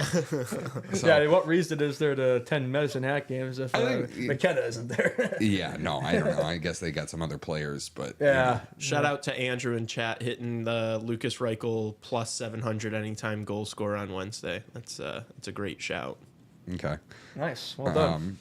Yeah, boy, that's brutal though. First of all, the fact that shout out you, Thomas, that we have a Medicine Hat Tigers season ticket holder in the chat as we're talking about them losing the best player they've probably ever had. Will ever have probably. It feels bad, man. All right, we gotta speed it up on some of these questions. I know you guys touched on it recently, but what NHL awards would you like to see them introduce, and who would you name certain awards after? Yeah, I think defense a D-man award. I don't know. I think they throw Rob Langway out there. Nicholas Hjalmarsson would be cool. Yeah, I could do that. Yeah. Jacob Slavin. But yeah, like some sort of defensive defenseman award. I said that. I think the last show or pretty recently, that would be the big one for me. I bet I would add. I think the NHL needs a most improved player award too. Soderblom would be in the running for that this year, I feel like. Yeah. That'd be a nice one. Yeah. Mm-hmm. You have any ideas? Yeah, just to throw, I don't know, like best like a fourth, like a bottom 6 award. Yeah, I don't know how you do that. Grinder of the year. Yeah, because like NBA is like 6th man, you know, like I don't know. But, yeah, 6th man of the year. That's a good idea. Like 7th forward of the year. I don't know what you'd call it. Forward. Yeah. I'm trying to think what else would be good. Yeah, there's tough. I think you should have. You realistically could add 2 defensive ones. Like you could have a defensive one, and then you could have like an offensive, and then just a pure a Norris. You know. Mm-hmm. Yeah, I like that. Yeah, I agree. You could do that. I also think like they should rename some of the trophies too. Selke to Bergeron. Selke to Bergeron. The Hart should be the Wayne Gretzky Trophy. Yeah. You know, I'm trying to think. Like maybe the Norris should be Bobby Orr, right? Like Vezina, like the Brodeur or something. Brodeur, Patrick Waugh, Hasek, somebody. Yeah, I think it's time to get a little bit of a refresh on some of these names on here. Yeah, that's fair. The Maurice Richard should be the Alexander I feel Ovechkin. like I like the Rocket. I feel like the Lindsay and Hart are just like copy pasta. I always think of it like in the same veins, so maybe something there too. I don't know. I know one of it's the players vote on, but I just feel like whoever wins that tends to win the Hart too. So maybe a change up there. Yeah. I'm gonna look up some other ideas that other people have come up with while I answer this next question, or while we answer this next one. Also, I've been seeing some Slaggert comparisons, and I don't know if it's the beard, but he's giving me prime Brandon Saad vibes. Oh, I thought I was going to say Hagel. Saad. Yeah, I mean, he did just. Oh, in terms of looks, yeah, maybe that's a little bit. I think he means play. But he means too. play. I assume he means play. Yeah, but yeah, like I think Slaggert. I always assumed of him as a. I still think he probably is more likely a bottom six guy for us, but I don't know. Like maybe he has top six potential. I don't know. Maybe middle six. Maybe he's somewhere in between there, top six and middle six. We probably thought Brandon Hagel was a bottom six guy. We never thought Hagel. I never thought that Hagel would be, like. I thought he was great with the Hawks. I love watching him, but I never would have expected him to become the player he has with Tampa. So Slaggert could be one of those guys we're not giving enough credit, underlooking a little bit. I think he's got like a lot of parts of his game that just like they've translated so well to the NHL. Like that's an NHL major league player. Just the way he plays, does everything right. It wouldn't shock me. Yeah, honestly. Yeah. Yeah, I feel like some of those offensive skills are things that you could like develop a little bit over the years. And like with Saad, like he was never a star player, but like he's just like a really good like secondary piece, right? So I could see Slaggert potentially be along those veins. Maybe not to the same level, but I could see it. Yeah. Agree with Andrew Nolan in chat too. The Lady Bing should be renamed the Johnny Gaudreau Award. Yeah, that's how I missed that. Yeah, that's night and day. Yeah, that would be a good one for sure. Yeah, for sure. Okay, I think we only have like one or two more. I forgot where it is. Somebody. This wasn't really a question, but somebody sent us the scoring leaders in the NCAA. And said, I'm not sure if I'm not sure if I've ever heard you guys talk about Aiden Thompson. He's a sleeper prospect, doesn't really get the recognition. I really didn't know he was good either, but he might be a good NHLer. But since he's at Denver, maybe he can sweet talk David Carl into coming to Chicago. That would be nice. Yeah, you kind of tie it back to Slaggert. Like he's having an insane, like Slaggert did last year. He's having an insane, like final senior season there at Denver. Like I think he's up there in terms of like NCAA scoring. I know that. So I know he's like 22 and overager, but maybe there's something there. He has had a good season there, and he does have that connection with David Carl. Higgins does too at the World Juniors with the Hawks not drafting him. Like so, like there's a few pieces there, a few U.S. players he's coached as well that are Hawks prospects like Frank Nazar, like Oliver Moore, Brinzel, etc. So he does have some connections there. I know Davidson has been to Denver games to scout him. I don't know if he's had any discussions with Carl at all, or maybe not. I don't know, but I think the Hawks, like we've said in the show, like they'd be foolish not to take a look at him this offseason. I know he likes it there at Denver, but I don't think you'd pass up an opportunity. Yeah, if it came along. So another NCAA question. We have two from Discord, and then that's it, or technically three from Discord. But one of them will be quick because the answer is no. But this one first. With the NCAA getting into the final stretch and players looking to sign, who do you realistically think will be one of the Hawks prospects that doesn't sign here in Chicago? This is kind of an interesting one. I don't think. Aiden Thompson, Dominic James, Tage Harding. I don't know. I mean, it's hard to. Is Aiden Thompson a UFA after speculating this? We don't even know. Yeah, we couldn't. We have no any intel on how these guys. I would assume they sign. At least the solid ones like Ryan Green's another one I think who's up. So yeah, we haven't really talked about him much, but. Yeah, he's a guy I thought who could have signed last offseason but didn't. So I don't know if there's maybe something there, maybe not. But I know he's had a good season at BU. Yeah, I couldn't give you an answer there. So Aiden Thompson's only in his third year at Denver, so he can't be a UFA after this one. And he was drafted. Was he not the 20? Was he the 22 or 23 draft? He was 22. Oh, a couple years. Okay, yeah. Dominic James, I think he was a 22 draft as well. I think 22 draft. Yeah. He is also he is in his fourth season at Minnesota Duluth, so he could be a free agent. Okay. at the end of by August. It is if he's not. Yeah, I don't know if either of these guys are making the jump right away. I think probably both those guys will probably need some time in Rockford before they. I know they're older, but I don't know if they jump to NHL right away if they do sign with us. Tage Harding, Ryan Green too. You know where Tage Harding was born? No idea. Great Britain. Really? Yeah. 2021 third round pick by the Blackhawks. Yeah. Currently in his 4th season at Providence as well. It's Tuesday in it. Yeah. I don't know. He might go. He might just it may not be a him thing. It may be the Blackhawks don't really see him. Yeah, I don't know if that's not my guy. I've looked at a ton. I don't know if he really fits in here. In the future. Yeah. That might have been a hope play. Yeah. I don't know. All right. Do you think there's any chance? This is the easy no one, and then we'll answer the last one. No. Do you think there's any chance the Blackhawks preseason legend AJ Spelcy plays this year, or did they just have him? No, he won't. Yeah, just because he signed his people mistake. No, he can't. He literally can't. No, you can't call up a player. Yeah. I'm doing a bit. And I don't think, I know you might disagree, but I don't think next year either. I think maybe 26, 27 maybe. No. But I think he needs another year in juniors. He's a project Spelcy. I don't want to rush that guy. Let him take his time and marinate. He's not, just because somebody signs at ELC doesn't mean they're suddenly going to play for the Hawks soon. Fans see that and just assume that, but it's not always the case. What they do when they sign these guys to ELCs is they do it because you get a signing bonus. Mm-hmm. And a lot of the times kids playing junior hockey, they're broke. They're given a little bit of a weekly stipend by the OHL team, but they don't make money, right? It's not like NIL. It's not like, anything. So what the NHL team will do if they really like a kid too, or they think he's a really good kid, and they'll give him a contract so that way that signing bonus can hit his account, so that way he can have a little bit of money in his pocket too while he's playing junior hockey. So that's the case a lot of the time. The other thing too is once a player is sent down to junior hockey for the season, he cannot be recalled unless it's under emergency basis. I remember that happened a few times. A player we've mentioned on the show before, Kim Aliu, got called up from the Calgary Flames from junior hockey on an emergency basis one time, and he scored a goal. Can't remember. I think the most recent one I can remember is Dylan the Montreal Canadiens did it with Owen Beck. They got to call him up from junior hockey last year because of an emergency thing. The Vegas Golden Knights did it with Dylan Ferguson, their first year when they had a lot of goaltending injuries. But yeah, you cannot call up a player from junior hockey. It's not like college where after their season's done, they can sign a contract and come back up. Once you are assigned to your CHL team, that is where you will stay. You can go to the American Hockey League and play after your junior season's done, but you cannot play in the National Hockey League. All right, last question. You were ready for that one, huh? Yeah, the professor over there. I'm going to start calling him that. Tassos the professor. I like it.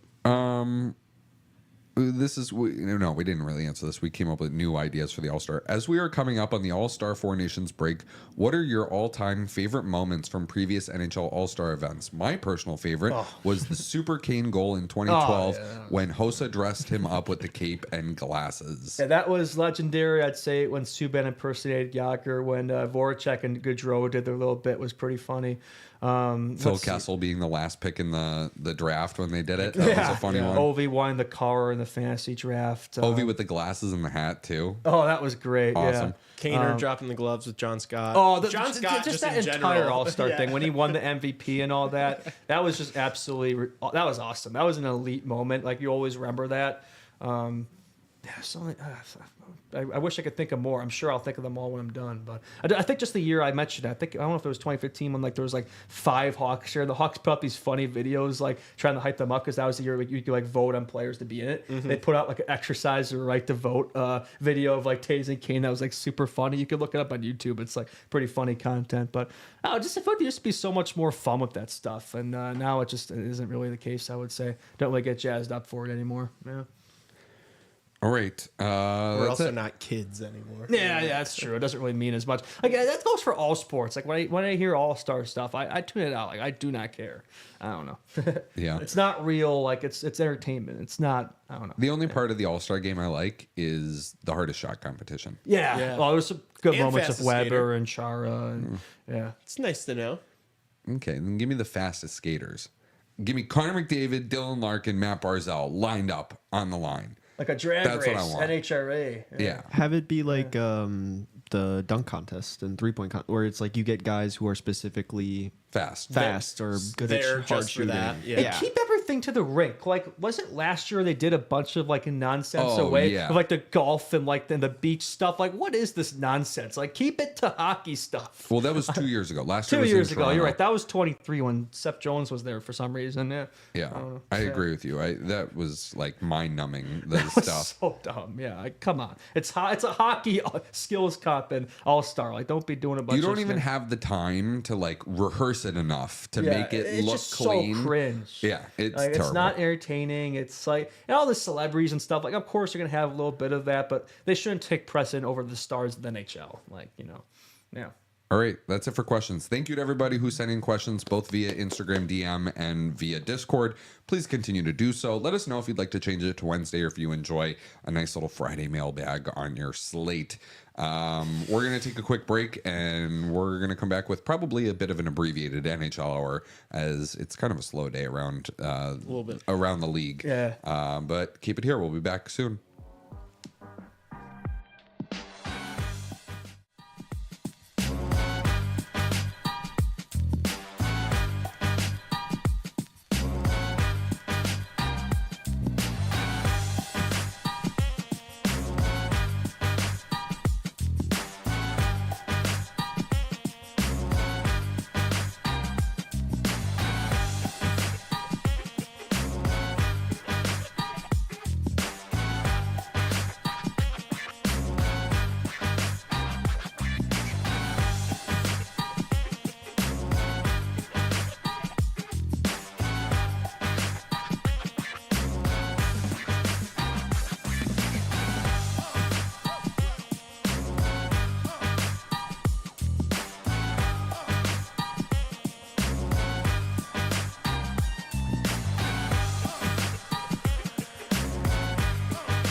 Time to bring it national. It's the NHL Hour of Chicago Hockey Radio here to wrap up the week. Welcome back, everybody. Thank you for sticking around. The last weekend before we get a 2-week pause for the Four Nations face-off. The what? The Four Nations? What is this? This I Four don't know. Nations? I don't know what you're talking about. I don't know. Are we seeing how excited we are about it? Do you guys want to? We're going to do what I want to do first, actually. Forget what you guys want. We're doing what I want. See how it is. Sidney Crosby is the news of the day.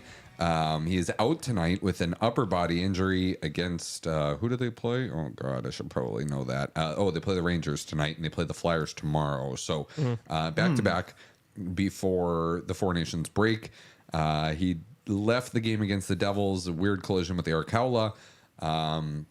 Missed the last 2 practices, was seen skating yesterday, although, excuse me, he was not shooting the puck. He was passing it a little bit, doing some different stick handling stuff, but exclusively not shooting the puck. Upper body? And I did say that I heard from a source. You did? I did say this on the post-game show with Justin. I said I wasn't going to say it, and I said it anyways just because I couldn't help myself. Yeah. I heard that not only is he going to miss the Four Nations, I heard Sidney Crosby's 4 to 6 weeks right now. And that he is very frustrated about it. Blame him. I don't know. I wonder what you guys. I mean, we could do. If we that's could the go case, in, that's a huge. If that is the case, that's a huge loss for Canada, man. Like we know the record when Crosby's there, like they tend to never lose the international stage. So I do wonder if McDavid potentially steps into that captaincy role if that occurs. But I'm not just for Canada. I mean, for the Penguins. I mean, it helps that you have this break. So for at least half of that, maybe not. For much of that timeline, you won't have to worry about it. But you know, Penguins without Sidney Crosby, I mean, that team sucks enough as it is. Without him, like what? they got nothing. Like they're already almost playing for nothing. Yeah, no, like there's no reason to watch the Pens without Crosby. I guess maybe Malkin, but that's kind of a killer for them to lose him for that long if that's the case. Yeah. So a couple of questions for you guys.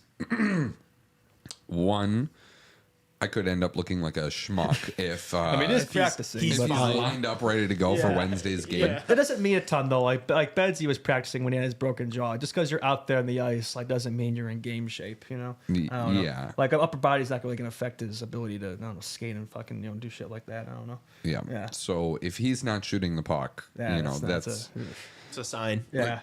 That is kind of a problem. So I have a couple of questions here. One, I think it's pretty much a slam dunk that if he can't go, that Connor McDavid will be the captain. You would think that's the logical move, right? McKinnon gets the A. The other A. He should have had the other A to begin with, but that would be the move. Yeah. So that's one. My question to you guys is twofold. One, would you bring him anyways if you knew maybe the timeline wasn't 4 to 6 weeks? But maybe you could get him later. Maybe you get him later. Maybe he doesn't for the medal play games. Yeah. Well, it's not a medal. Yeah, but you it's, know what I mean. Yeah. What do they even call it? Like if you could have finals, if you could have Sidney Crosby for the 2 games, in Boston, and he can't play any of the games in Montreal. You bring him. You got to. Yeah. You roll the dice. Sidney Crosby. And like even if he can't, like, wouldn't you want just him to have to be him there, right? To be present, Let's be honest. If he wants to, if he's like, no, like I want to see if I am able to play by then, like I want to go. They're not going to be like, nah, sorry, man, we're taking Scheifele as our 13th guy. No, bring Bedsy. It's not going to happen, but I'm going to keep being delusional. Yeah, I mean, Bedsy, produce these next 2 games so you get over there. You'd have to imagine that Mark Scheifele is Scheifele the first. Or like Strome. I think Zach Hyman would have the edge over Dylan Strome, but I'm just thinking like center. I don't know. Boring center. They have enough you want a centers on center? the team. You know what I mean? Like you're already shifting centers to the wing on a team like this. Put Bedsy on McDavid's wing. That's the answer. Boom. Problem solved, Canada. Yeah. So I think Scheifele would be the guy. I think, I don't know, for me, why would you bring him if he's probably not going to play? Like, why wouldn't you just bring Mark Scheifele? Yeah, I mean, I guess. I mean, but vibes, literally. Yeah, but this isn't also like a double IHF tournament where you have expanded rosters and you can afford to waste a roster spot on vibes guys. Remember, like... this is also the Four Nations, and it's like, it doesn't matter, so, like, you can be vibes, I don't know. I don't think this is going to mean as much as you're hoping it does. I'm not hoping it means anything. I think nobody's going to want to lose. I think Saturday, a week from today, Canada, USA, 2-2 game going into the third period. You think, oh, yeah, nobody cares. That might be the only game. That might be the only game, dude. I'm sorry. Sweden, Finland is going to be the other one. I'm worried. I'm worried that this is not going to mean nearly as much as we are hoping. I was on that track before, but there's been some outside things that have occurred. Maybe they've stopped now, but maybe give this tournament a little more juice. I don't know. Just saying. Yeah. Yeah. I mean, we'll see. I hope that it's good hockey. I'm just worried that it's going to be, a lackadaisical performances. Man, there hasn't been like this type of hocky in like almost a decade. Yeah. No, we're fiending for it. We want it. Like you would think these players would be up for it. I don't know. A precursor to a little taste before the Olympics next year. We'll see. Maybe not. Maybe it's just their little Cancun trip or vacation. They're just kind of there for fun. But I'd be surprised. I think they're taking this pretty seriously. Yeah. I do too. I don't know, man. I just think that no Sidney Crosby is a big hit for Canada. First of all, yeah.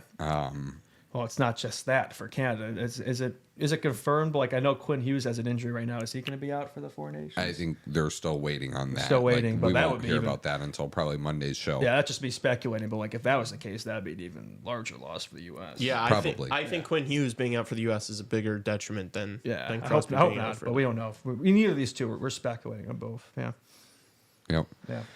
All right. Also, apparently, some news about Jason Dickinson. All the X-rays are negative, and it looks to be better than expected. So week to week. Yeah. Yeah, I guess. I don't know. So if that's the case, then you'll probably just miss these two games. He might be back by the time the break's over. Just ice that thing up over this. Which that is a break. That must be said because like I said it before. Like, when I first saw it, I thought he was out for the season. Like just like the way the leg, like the angle, it looked like an ACL, MCL. So the fact that just a sprain.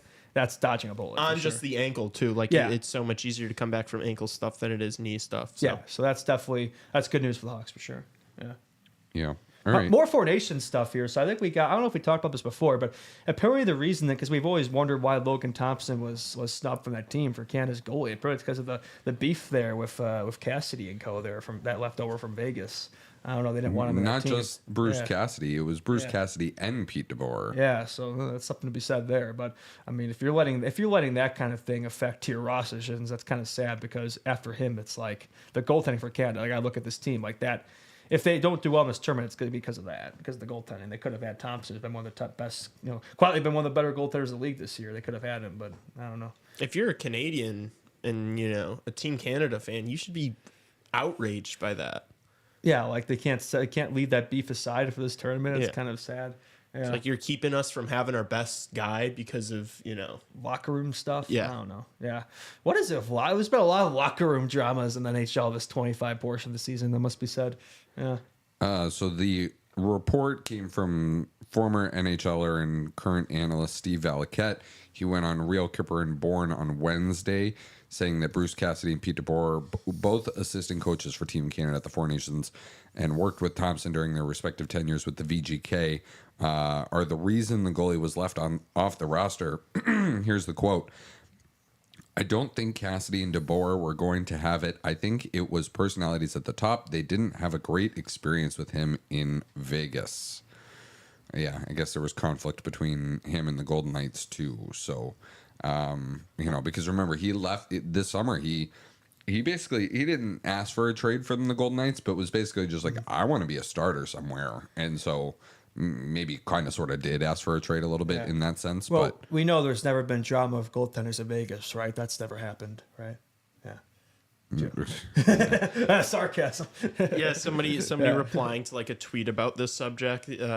They said, so we have management openly admitting they aren't bringing the best players because of ego. Insane. It's a crazy. That's nothing new for Hockey break. Canada, right? I mean, not just this tournament, but the World Juniors, etc. So I hope it comes back to bite them yet again. That'd be pretty funny. I think it will. Yeah, I look at this like I don't think we're just being biased here. Like this looks like I think the U.S. are the favorites here. I don't know. Maybe I'm being America Rob, but I don't know. I think they got as good a chance. I think it's the strongest team depth-wise. So I'm looking forward to it. We'll have more time to get into the Four Nations. We'll have pretty much next week will probably just be a Four Nations show with no Hawks stuff to cover. So. Oh, God, I hope not. Yeah, brutal. What else are we going to I talk hope there's some sort of news. Yeah, I don't know.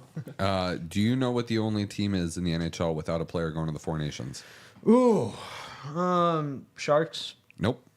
No, because I don't know. It's the Washington Capitals. What? It's the Washington Capitals. Tom Wilson is not going. John Carlson is not going. Logan Thompson isn't going. Wait a minute. Are they still first in the NHL too? Yep. Yeah, that's crazy. That is actually insane, dude. The one team that doesn't have a representative is the best team in the NHL. Well, it really is a team full of people that like nobody really wanted. You know, like I feel like Dylan Strome could be. You mentioned him, but I know it's Canada though. Yeah, I guess it makes sense when you look at it. Like, they don't have I don't know. That's weird though. Isn't that pretty absurd? Yeah, Hawks only have one, Teuvo Teravainen. Everybody else will be in Cancun in these next 2 weeks. So yeah. Yep. So yeah, that's it for the Four Nations talk right now. But remember, live streaming the games, USA Finland next Thursday and Sweden Finland noon next Saturday. And remember, we're live streaming the game tomorrow against the Blues. But you guys all know that. So. What do we want to get to next? The Marcus Pettersson extension in Vancouver. Yeah, sure. What was that? 5 by 5 or 6? No, it's 6 years. 6 for 5.5. Okay, I knew it was one of the two. Yeah, I mean, I'd say based on his play, it's probably a fair deal. No, I mean, it's good to get extended for sure. I mean, it makes that trade make a little more sense. I mean, they felt confident they can get that done, and they did. So definitely a little bit of a plug in that core there for sure. Watching that team is so infuriating because it's like, here's Pettersson, passes to Pettersson, drops to Pettersson, shot by Pettersson, deflected by Pettersson. I want to see a Pettersson 3-on-3 lineup, just all three Petterssons out there. Yeah, I'm sure that would be in JT Miller's nightmares. 6-year, $33 million deal. So okay. Yeah, I know he's good, but yeah, that's something. That's a number. Yeah, I mean he's making $1 million more than Alex Vlasic. Is he that good? I don't know.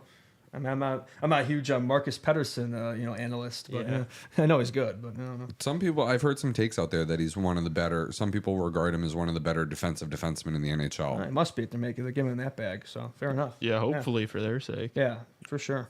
Yeah, and I think I mentioned this when we talked about the trade, but that is the second time that Rutherford-Alvin combo have traded for Marcus Pettersson because they acquired him from the Ducks to the Pens. They just love Pettersson over there in Vancouver. The biggest supporters of Pettersson.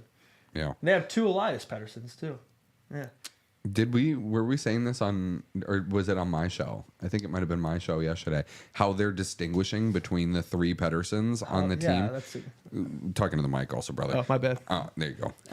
So apparently Elias Pettersson, the one who we think of. The good one. The good one. Well, whatever. The better one. Yeah, the known one. Yeah.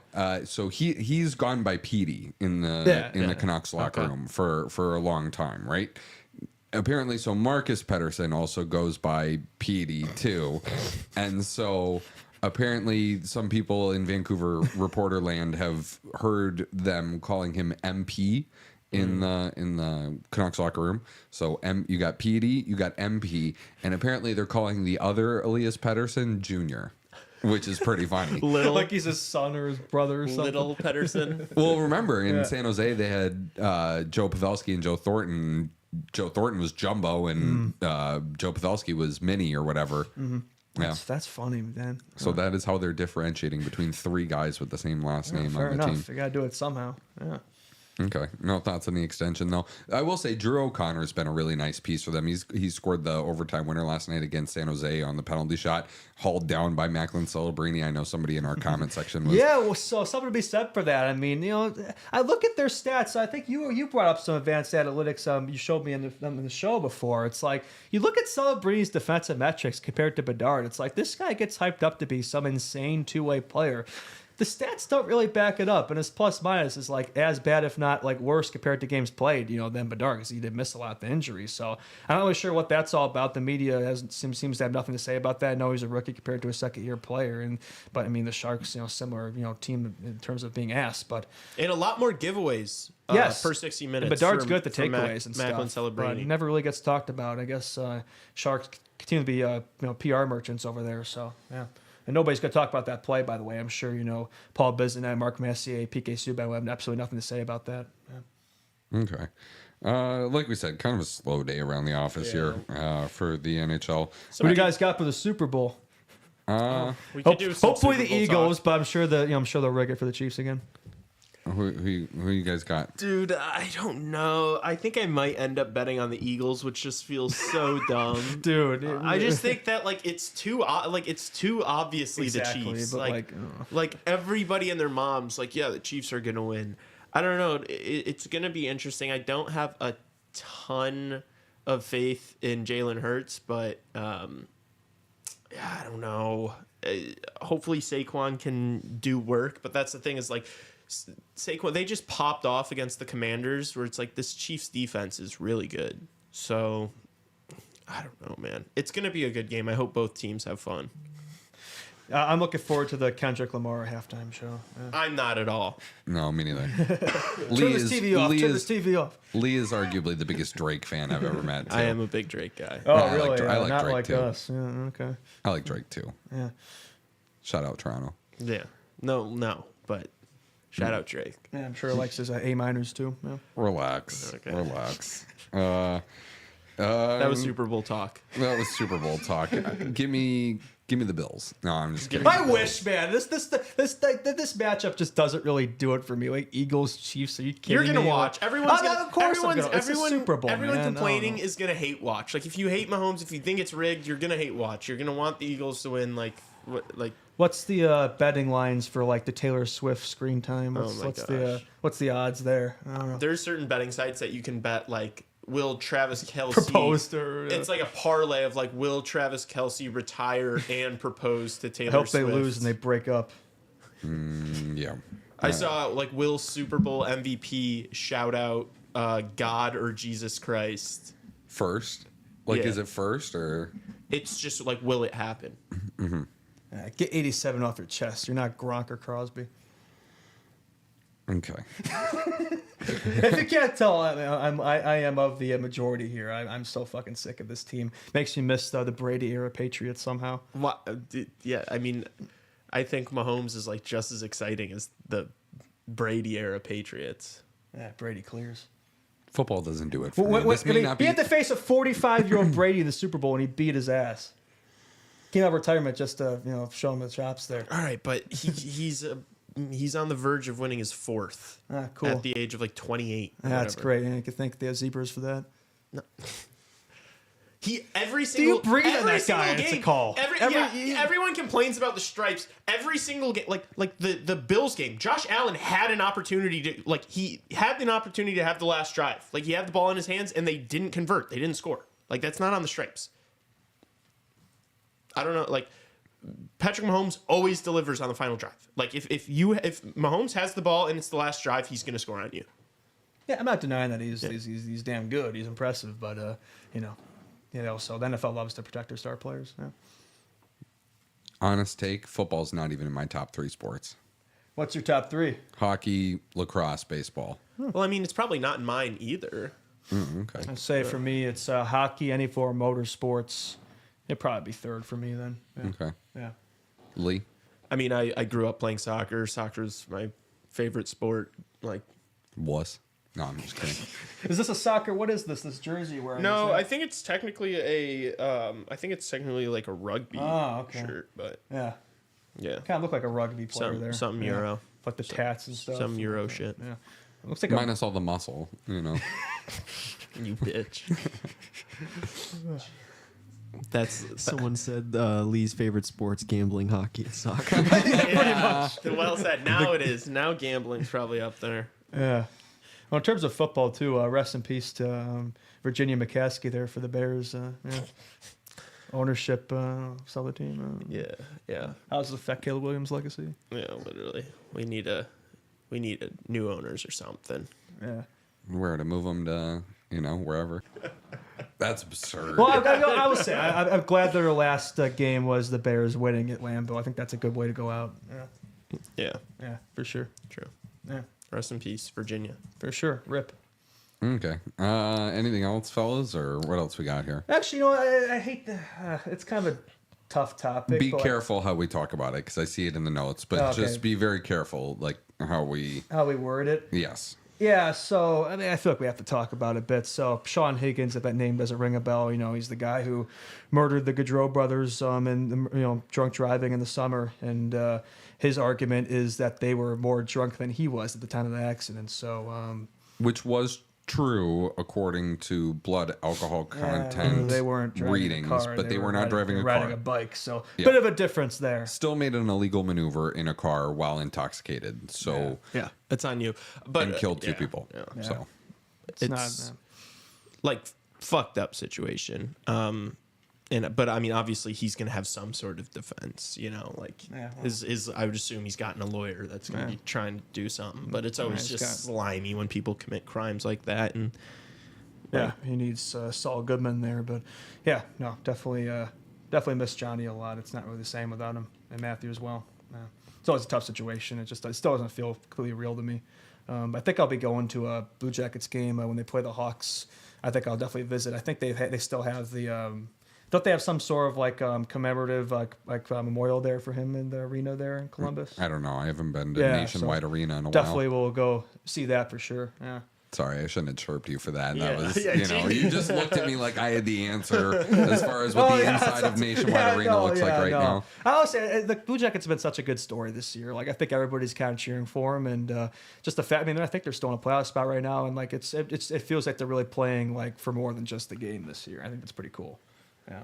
Yeah, tough overtime loss again to them last night. Yeah. They got killed by woof. Sorry, no, Dylan Genther over another overtime winner. I'm sorry. Yeah. That was poor, really poor, really poor phrasing. choice of words there. Yikes. Jesus. There were some good games yesterday.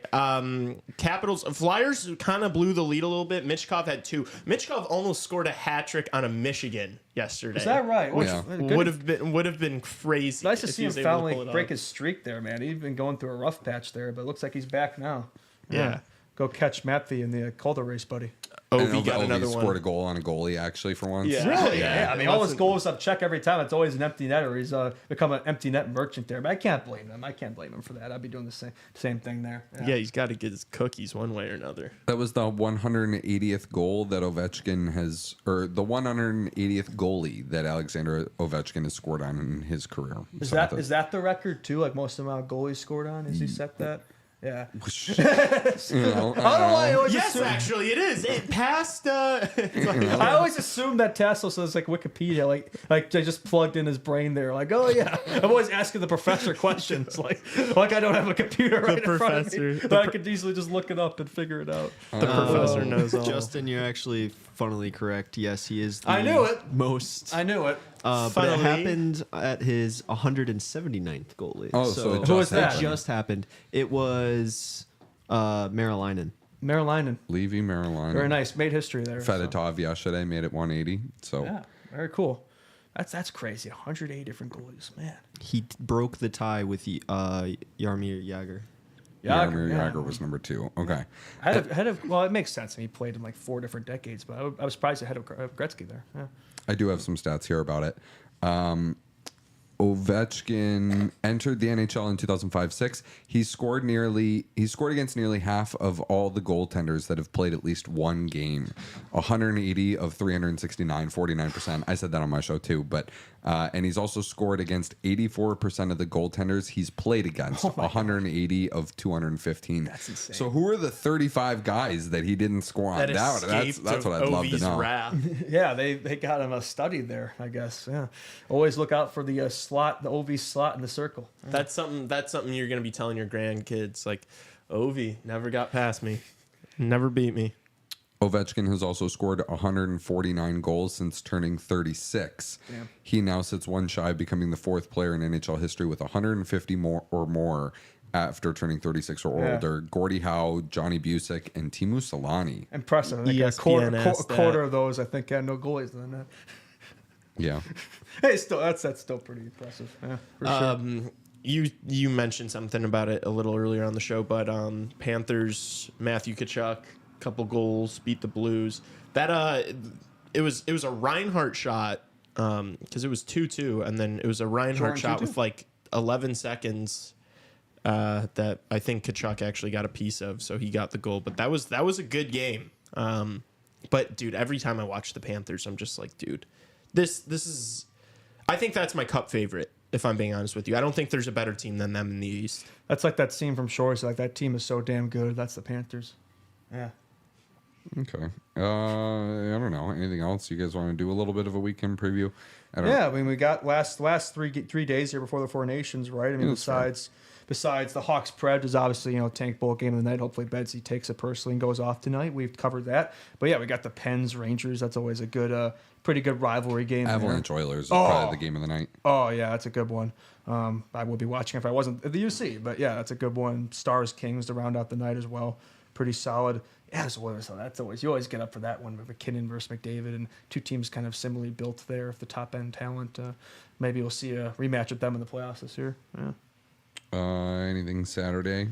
Obviously, Hawks Blues is game of the night, but besides that, I would say, let's see. The only other, the thing about doing the streams is, we can't watch any of the other games on at the same time. I'm left to either watching, the afternoon hockey or, the really late night hockey. So, the afternoon's actually got some decent ones, like Bolts Red Wings. The Red Wings, man, they're just on an absolute tear right now. They are on a heater. Yeah, they might be. Aren't they in a playoff spot right now? Yes, they are. They are. Yes. They're in the second wild card spot. Won 7 in a row. They before they lost that streak broke, they had a win streak going as well. So, yeah, it might be legit there in McClellan. They've been look like a different club there. So that's good to see for Kane's sake. Want to see him back in the Yoss for sure. What else we got here? Vegas Bruins 2:30. Penguins Flyers at 6, but that's kind of cuts into our. No Sidney Crosby either, potentially. Probably. Yeah, that's right. Yeah. Senators Panthers is a big one. Senators just beat twice by the Lightning this week, and they've been hanging out in Florida because both games they played against the Lightning this week were in Tampa. Yeah. So, and then they're in Florida tomorrow. So they've just been having a week in Florida to themselves. They got a vacation before the They vacation. probably loved it. Yeah. Yeah, I know. Yeah, Just hanging out on the play beach. some golf. Yeah. Oh yeah. Yeah, scout out the GTA 6 film locations. Yeah. Hockey Night in Canada games. Maple Leafs at the Canucks and Kraken at the Flames. Very nice. So I don't know. And on Sunday, the last day before the break, we got some barn-burning matchups here, such as Utah versus Capitals and Lightning versus Canadians. I'm sure we'll all be up for that one. Yeah. You think Brandon Hagel and John Cooper and Braden Point are you think they're just packing big bags and just they're probably just gonna stay in there. Montreal because they got practice in Montreal the next day. They're already there, right? Yeah, that They're gonna fly back to Tampa just to fly back to Montreal that same day. Just to grab a couple things. Just to grab. I know. The first day is the 12th, right? That's when the game starts. Practice start on Monday though. Okay, the start Monday. Okay, yeah. Okay. Yeah. Yeah, and that goes till the 22nd, I think. Yeah. Yes. That's right. Yeah. Well, that's when NHL hockey comes back. Yeah. Yep. So Four Nations will conclude before that, but yeah, we'll have plenty of time to get into the Four Nations. Yeah, for sure. Next week. You sure you don't want to do a Team Sweden preview right now? Break down line by line potential line combos. I think I'll pass on that. We can leave that for the Monday show. Finland D pairs. I'm sure we'll have plenty of time to get into everything. Yeah. Yeah. All right. Well, should we say the predictions for Monday too? Yes. Yeah. Yes. Yeah, Yeah. you're right. Yeah, Yeah. yeah. Okay. Fair enough. Do we want to do final score predictions for The the Hawks. Hawks? Yeah, we haven't done that. Today and tomorrow? Today, just today. Just we'll today? do tomorrow. On Tomorrow. pregame. Yeah. Okay. Okay. Well, I'm going. Yeah. You know what? We're due. I'm so due this year. I think they've won one game. Have gone 2 of the. I want to say I've been a 5 this year. So, they played really strongly on Wednesday against the Oilers. I think carry that over here against a shitty Preds team. Although the Preds have kind of had the Hawks number in recency, but I look at this game as come on, let's win one before the break here. I don't know how I'm feeling good about tomorrow. I know we're live streaming it, so I should feel good about it, but I don't know if I'm feeling great. The second half of back-to-back against a team that owned us in the Winter Classic, but tonight I feel cautiously optimistic, so I will say that's a long build-up here, but I'll say my final score prediction, I think Bedsy's going to have a game. I think he's going to want to show up the national TV geniuses over there. I'll say the Hawks win 5-3. I'll go 4-2. Okay. I think that I agree. I think it's going to be a strong. It's going to be an angry game from Bedard tonight. That's what I'm going to be looking for. Hopefully, some passion out of him and a couple points would be nice. 5-0 Predators. Fuck. 5-0 is crazy. 5-0. We don't get shut out. Jesus. You know we don't get shut out. Well, maybe and you tonight's know Oh they my don't God! do it. If that happens, I might just. I know I'm still scheduled for the post game, but I'll be like, "Nah, Lee, you got to do it from your workplace. I don't care. I'll do it from behind the bar. I'll still do it." All right. That's it for us. Post game tonight after the game. Live stream tomorrow. All three of us here on the couches will, those two will be on the couch. I'll be over there. And Watch the game on the couch. Post game afterward, and then back here for the show on Monday. And live streaming, like I said, Four Nations next Thursday, next Saturday. So that's it. Please subscribe to this YouTube channel. Tell your friends to subscribe to this YouTube channel, even if they don't like hockey, even if they don't like the Blackhawks. Share it with other NHL fans in your life. We feel like, even though we've taken like this, Blackhawks angle, right, that you can listen to us and not be a Blackhawks fan. Yeah, we have a whole hour dedicated to the NHL too. Or a whole Talk 30 minutes today. Yeah, But, but you get the point. Yeah. Every time we talk about the Hawks, the teams they play, we always get into the opponents too. So we're always talking about non-Hawks topics as well. So yeah, I think we could be for the general NHL fan. Yeah, of course. The general hockey fan. All right, and that's it. Please follow us on Instagram. Leave a 5-star rating and review on Spotify, on Apple Podcasts. You can leave a nice little comment on Apple Podcasts. It really does wonders for us. So we appreciate all you guys. We got fun stuff like merch coming soon. Live show at Midwest Coast Brewing March 5th. And K-Wings game March the 2nd, too. So follow us on X at Absolute Shy Cinema. Hockey Radio. not that deep if you don't Important, follow us on please, X. for me. Do it for me. Why? So your tweets can be seen by 5 more people? Yes. Okay. All right. See everybody later. Peace. Adios.